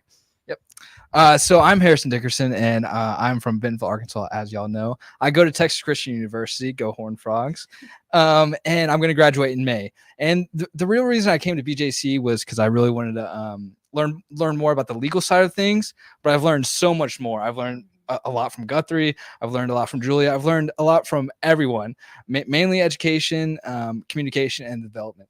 But that's how I known to BJC. Great. Well, we have been so pleased to have both of you with us this semester. A little behind the scenes note that Harrison and Elizabeth have been a huge help in even producing this telecast tonight. This would not have gone on air without their incredible work, and they just pitch in wherever anything is needed, have been helpful with our communications team, the legal team, education, across this organization. We're a small team, but as you've seen, we do a lot, and that's in no small part because of both of you. And so want to ask you each a little bit more about your work here. But first, Harrison, the Horned Frogs are undefeated, 12-0. Yes, we are. So let's start with college football, and then we'll come back to Faith Freedom for All. So what are you looking towards the Big 12 championship game and then the college football playoff? How are you feeling, and who do you want to see the Horned Frogs draw for the college football playoff? Well, so first off, Big 12 championship. I cannot wait to go. I cannot wait to see TCU win, beat K-State, but also about the playoffs. I mean, I really hope we play Georgia because, as Charles really likes Georgia, I think TCU is going to win. But you know, I'm just excited to see them play because I've never seen them play in the Big 12 or in the playoffs. So I'm just excited to see them play. Well, let's go Horned Frogs. You heard it here tonight. I have no stake in any of this, so I'm happy to root for a team from my home state of Texas. So let's see what happens. But coming back to Faith Freedom for All and your work here at BJC. Elizabeth, you've been helping us a lot with photography in the communications department. So can you share some of the events that you've done photography at and what you've learned doing that? Yeah, so I have loved doing photography. If you know me, I'm always taking pictures on my phone, editing pictures. And so that was something I really wanted to work on when I was here at BJC. So I have been able to take pictures of our student groups that come and visit us here in the office in DC. And so that's been really cool to see them interacting with Charles and learning more about Faith Freedom for All. And also different events we've gone to, like Jennifer talked about with the Oak Flat.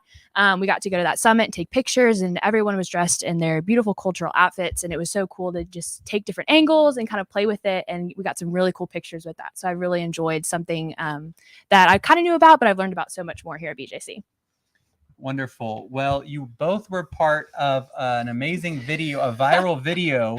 If you're not following us on Instagram, please stop what you're doing right now and go to Instagram and look up BJC on the Hill. Tell us about the corn video and how we take things going on in the culture and try to use that to advance faith freedom. Yeah. So if you are on TikTok, you know that there was a little boy who talked about how much he loved corn. And so we were looking with Georgia, who's one of our social media associates. We're looking for ways to, advertise the internship program. And we thought, this is a sound that is trending. Why don't we do something with it? And instead of loving corn, we love religious freedom. We love being a BJC intern. So it was so fun to film around. Everyone was looking at us like we were crazy while we were trying to record everything. So lots of different takes, but I had a really good time doing it. I did too. I really enjoyed it. All the shoots, all the cuts that we did, and everything like that. It was very fun to film. And yeah. So imagine someone out there in the multiverse who is considering applying to a BJC internship. What would you tell them if they're on the fence about whether or not they want to submit an application? Well, I would say if you really want to soak up and learn everything you can, then I think this is a great place because it really does teach you so many different things. You have so many different avenues to go to legal professors, go to communication directors, go to education outreach directors. They all have very good insights into their respective fields, and they truly are. They truly do know what they're talking about, and that is just a great thing about BJC is you can learn so much about Faith Freedom for All and about the Supreme Court, and just about tons of things. Yeah. I know part of the internship is doing a sort of legal class with Jennifer. What are some of the Yes. things that you've covered in that class? Yeah, so we have kind of looked at different influential cases having to do with religious freedom for all. And so both of us have taken constitutional law classes in our undergraduate studies, but getting to do this with Jennifer and going deeper into some cases that have really influenced what BJC does, but also how we all interpret and see religious freedom, and also the different spheres that religious freedom is in. It's not just, having to do with the church. There's so many different areas of society that religious freedom is involved in. And so I think that's been really cool to kind of, I'm not in school right now, so it's been cool to kind of like go back to school before I start law school. But I think it's been really cool to also have the conversations that have come out of that and getting to talk about things that have been so influential to American history, but also to religious freedom history. And I'm not in school either, but I love school. I mean, I love learning. And since I've started in April, I feel like every time I walk into Holly's office, for instance, I'm sitting in on a legal seminar. Yes. It's very true. Like one of, I'm going to law. I went to seminary, not law school, but I feel like, you soak up here because unlike a lot of organizations, we actually have lively debates. You do. About issues every day. It's every day in this office. There is a lively kind of culture of discussing what's going on, and we don't have a predetermined lens. We don't say like this is our view, no matter we have values about faith freedom, but we're actively discussing that. Right. So it's like a really rich seminar. Yeah. Inside the office. It is. Yes. So what's next for each of you, Harrison? How are you going to take this? What you've learned here into the future? So I'm definitely gonna go to law school. That's my dream. That's my dream, and I'm working towards it. And I really think I'm going to take the things I've learned here and apply them to my career and to my schooling.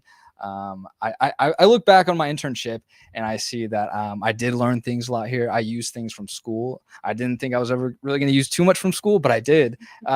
Know that, kids. You do use your college degree. I would hope so. Yes, exactly. I really hope in law school you make an A in church state law. Yes. I hope I do too. I really hope I do too. But yes, that is my plan, to go to law school and then become a lawyer. I'm not too sure where though yet.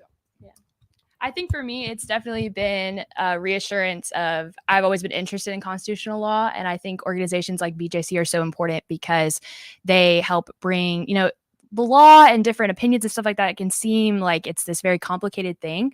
And so BJC does really well about communicating with its donors, with people who are interested about how this relates to their lives and how important it is. And so I think being a part of what BJC has done this semester has really taught me of the important work that they do and why I want to go into constitutional law, why I want to go to law school, because of the important work that they do and helping everyone see why faith freedom for all is so important.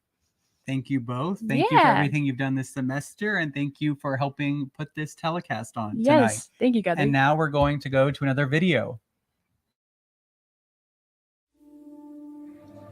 It wasn't just the U.S. Capitol that was violently raided on January 6th. The will of the American people came under siege by the insurrectionists, many of whom cloaked their indefensible actions in Jesus' name while they carried symbols of Christian nationalism. My work leading BJC has become even more urgent since the attack on our democracy and on my city. Protecting freedom will take all of us, a broad and diverse network of people, standing up for faith freedom from our unique perspectives, drawing on our personal experiences, and doing so from wherever we live, work, and serve.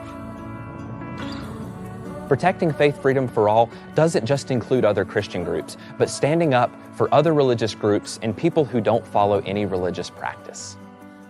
I'm thinking right now about February 10th of 1964, when the Civil Rights Act of 1964 was passed and African Americans looked as though they had a future and a hope.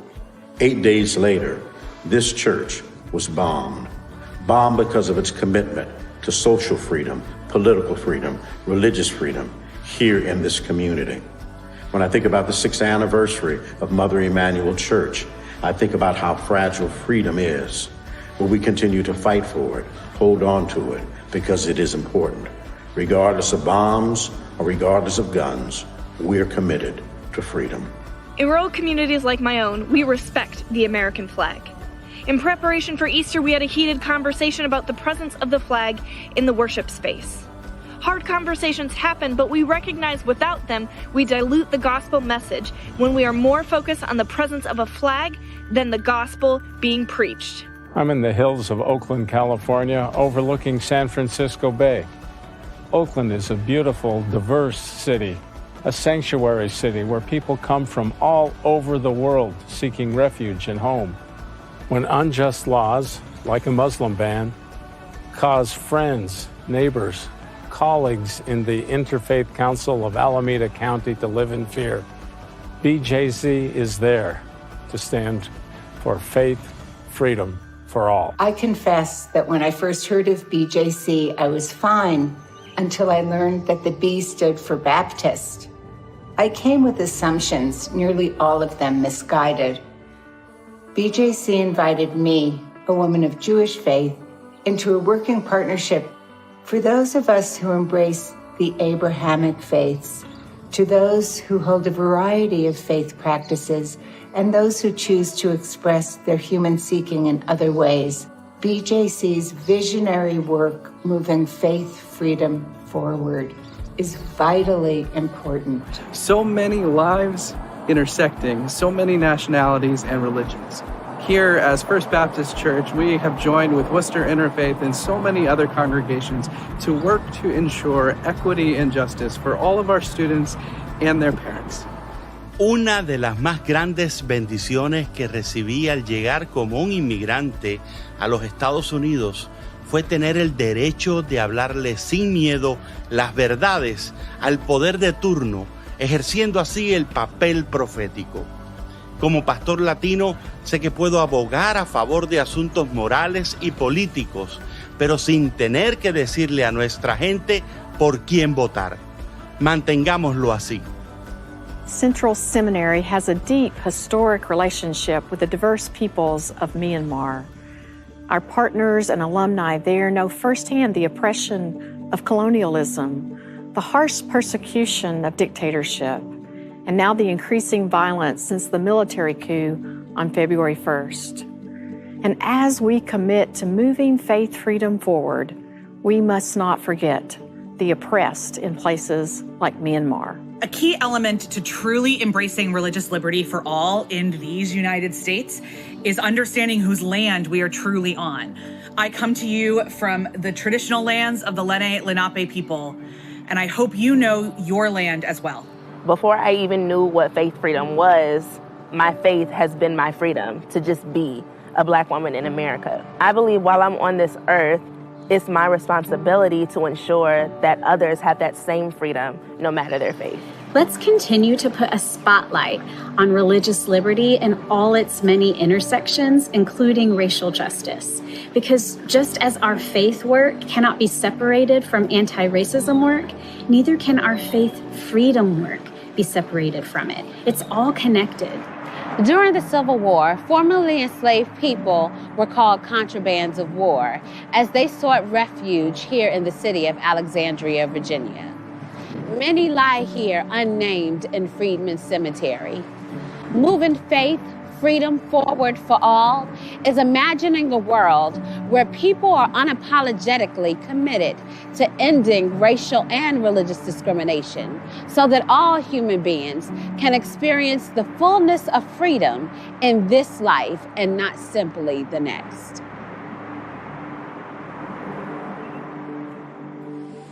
People were bought and sold at a slave market here in the center of Fayetteville, North Carolina. Families were torn apart and freedom was denied to our Black brothers and sisters. And just last year, this town witnessed one of its own, George Floyd, murdered on video by a police officer in Minnesota. Landmarks remind us of the past, but we continue to see how different rules apply to people with different colors of skin. We cannot have religious freedom until we all experience and extend personal freedom. Join BJC as we work together for faith, freedom for all in your community and across the nation.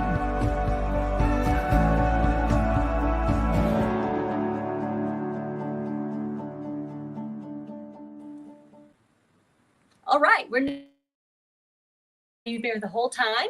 We are now in a new location in the office. I'm here now with Carlton Bates, our executive assistant at BJC. We'll do a little walk and talk tour of the office. You can see where things happen. If you've been here before, you'll see things you recognize. If not, you'll see where we work every day. Carlton, before we start, first, how did you first hear about BJC? So I was attending my parents' home church in Memphis, Tennessee, and I met a lady by the name of Janet Hawks, and she told me about an internship that was available in Washington, D.C. Turns out she is the mother of our very own Jennifer Hawks, our Associate General Counsel, who you heard from earlier this evening. So I applied. I didn't think I would get it, but I did, and I have been here now for going on 4 years. I was an intern and then was lucky enough to join full time. So yeah, still loving it. Again, one of our 5 former interns who's now a staff member. So for all you trivia fans, we've mentioned that a couple of times. So feel free to put in the comments who they all are. There will be a test. So we do have a lot of pictures around the office too. And so this is where Carlton sits every day. She's kind of our first line of defense. And just some folks from the Supreme Court for our Texan fans, Barbara Jordan and James Dunn over here. You've got Brent during some legislation. Right here is a pin we have that's from the signing of the 1993 Religious Freedom Restoration Act. That's a picture a BJC staff member took in the Rose Garden. And then right here, we've got Justice Stephen Breyer when he came and we opened this new center in 2012. So he is here signing our book at this very same desk. Same desk. Where Carlton sits. I sit here and I think about how Justice Breyer has put his hands on my desk before. It's really cool. And also for those of you who've been watching the whole time, you can see the backstage of the Telethon set. Yes. It is right here. Where the magic happens. Where the magic happens. And so, Carlton, at that front desk, you answer a lot of phone calls, emails, you open mail. What's it like to kind of be that first line people talk to when they reach out to BJC? Well, I think it's really cool for me. Yeah, we're going backwards. It's good. It's a science experiment. It's cool for me because I, especially as Amanda's assistant, get to do a lot of interactions with people that I normally wouldn't meet from, across the United States, sometimes even across the world. So being that first line and first point of contact before she goes and sets off and does the work for us on the stump, it's cool for me because I get to interact with those people that I'll probably never get to meet face to face, but I do get to have that interaction. I do get to be a part of that process, so I really enjoy it. It's very gratifying for me. And we just walked down the legal hallway. And for those of you who were here earlier, our BJC Fellows program involves people from 2015. Here are just a few of the classes. We have not yet gotten the 2022 picture printed out yet, but it's coming, guys. I promise. More to come. So, Carlton, also, we're both big fans of The Office, the TV show. I think it's okay for me to say that you're on the unofficial BJC party planning committee. It's the official, and I am the head. I own that very much so. So this is our teaming table here at BJC. We have several sort of going away parties a lot of times too. But Carlton, what could you say about BJC in the office? Where are there parallels that you see every day? Well, thank goodness Amanda is nothing like Michael Scott. There is no similarity there. But I think while it is a little bit more off-putting in the office, there is a lot of camaraderie here. It's very genuine and it's not at the expense of anyone's feelings. And I like that we have just really fun traditions. So especially recently, it's been really festive around here. As the head of the party planning committee, official, unofficial, TBD. It's just been really festive. There's been lots to celebrate. So we've had lots of parties. We have our big Christmas party coming back up, the first one in 3 years in person. So I'm really excited to get that going. And we are going to do a version of White Elephant, or as the office fans know, Yankee Swap. So as long as nobody brings an iPod, I think that we're good to go. $30 limit, That's a deep cut. I like that. So also over here at this shelving, we have some history pictures as well. And also one thing we mentioned earlier is our magazine Report from the Capitol. It's been printing since 1946. If you ever want to see a copy of it in our office, we can go all the way back to the very first edition, 1946. We have more graphics now than they had back then. This is what it used to be if you were a subscriber back in the 1940s. No, that is the so beautiful cool. hand-drawn Capitol. This has kind of come apart with tape. And of course, they didn't have the copy here, so they had to do a copy of this one. That is so cool. But yeah, so lots of great history there. Our archives back until 2005 are now on our website too, if you want to see those. Anyway, so if you have a Baptist history book you like, it's probably on the shelf somewhere. I can guarantee you. If not, send it to us and we'll put it there.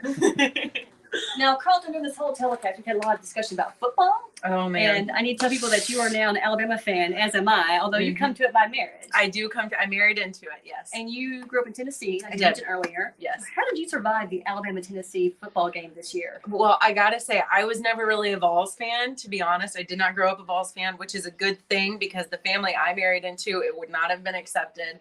My brother-in-law was actually on the team that won the 2012 national championship for Alabama. I don't know if I've ever shared that with you all. So That's a bury the lead. Yeah, it is. It's pretty cool. So my husband has been to a lot of games. He grew up a huge fan. His parents went, but funnily enough, he actually went to Knoxville for undergrad circumstantially. So we're both, mixed emotions. When we were cheering, we were bummed. We were the only ones there cheering for Alabama and a sea of Vols fans.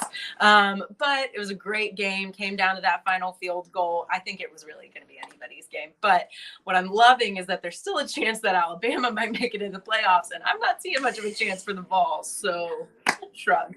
And he also let you all know that Harris is now our camera person, the Horned Frogs fan. So we're also here. He's dying over here. Continue the college football discussion as we do that. We only got a few minutes left to telethon. I want to bring everybody on back here a little bit.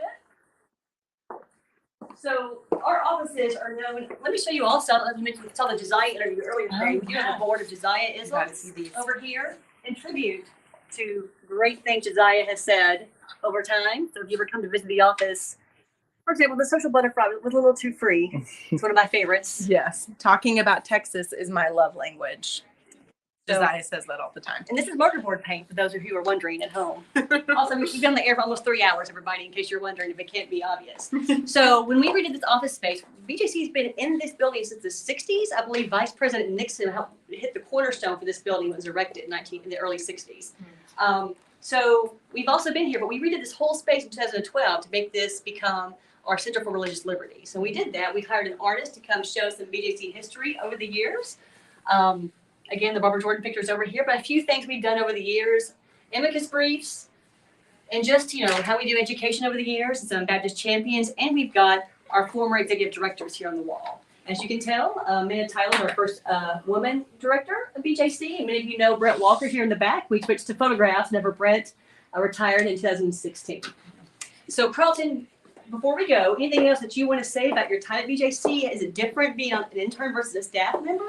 I think the only thing that I would say is that it just gets more fun once you get more comfortable, especially with the other staff members. When I was an intern, I was just 23. I had just moved to Washington, D.C. for the first time. I was really just getting my sea legs, and then this was my first real job. And then over the past 4 years, just getting to know this team even more, getting more comfortable in my role, my relationships with them. It's truly a joy to work here. Not a lot of people get to say that. We do really important work, but these are also really great people behind the scenes too. So very gratified. Carlton keeps us all kind of in check too. She makes sure that stuff keeps running, that we keep things moving. And like I said, you got to have a party planning committee, folks, if you've never done that before. Got to have the behind the scenes people. That is me. And so before we go, I'll walk you back a little bit this way. We've got a big surprise coming at the end that they are getting ready for. Back behind the big board. So we're going to do a little filibuster, which is very DC of us. I feel confident. Watch your back, Harrison. Yeah, if you pan to the kitchen, you'll see all of our late night snacks that I ordered for everyone. Some pizza, some Krispy Kreme donuts at the request of Harrison. Which was only slightly odd, but it really hit the spot. I'm crashing the party. Hello. Hello. Jazz hands. All right. It's an open office, friends. It's an open office. Yes. All right. So I'm going to check with Guthrie back here. And we have pictures all across. This is actually right here. One of the first things Amanda did when she joined us. One of our big pushes in 2017 to talk about the Johnson Amendment, how it protects houses of worship from partisan politics. And we continue to do that work today. So now I believe we're going to toss it back to Guthrie, who is ready with the big finale. Hi, and good evening again, everybody. Welcome back to I guess we were still in BGC headquarters over on the other side. We're gathered. I think other staff are going to be coming and joining us over here. We've reached the finale of our evening today, and I'm here with Julia Bradley. Hi, everybody. Julia, tell us a little bit about your role at BJC. Absolutely. So I am the donor database coordinator. So I work with all the incoming gifts that all of our lovely donors give us. I keep up with people. with our database system, all that kind of good stuff. And I've been here a little bit over a year and really enjoyed it. Great. And Julia, you get to give us the best news. Julia has been very integral in us. Harrison, come join us. Everyone come. Julia has been very integral in pulling off this telethon for team development. So Julia, I'll let you do the honors. But first, everyone's here. Here, I'll duck down. I actually won't duck down for too long. But I want to remind everyone before you give the big number. Absolutely. We started Giving Tuesday with a goal of 14,000. Yes. We met that this morning. We really did. We set a reach goal of $30,000. Yes. Does everyone remember the history? And now at the end of our telethon tonight, we are at drum roll. $30,268.45. So this has been the most successful Giving Tuesday in BJC history, and By that's really far. important, by far. And so we get to be a part of that, and that means a lot to us. So thank you all. And we've had a lot of fun. The best time. I speak for everybody in saying we have had a lot of fun tonight. Anyone have any final words they want to offer? Thank you, everybody. Thank you, Julia. Thank you to Carly, to Christine, to Georgia, and Dan, who joined us from afar. And good night, everybody. Good night. Happy Giving Tuesday. Happy give. Oh, and there's still time to give. We're still on. So I'll remind you, go to give.bjconline.org and help us go way past 30,000 tonight.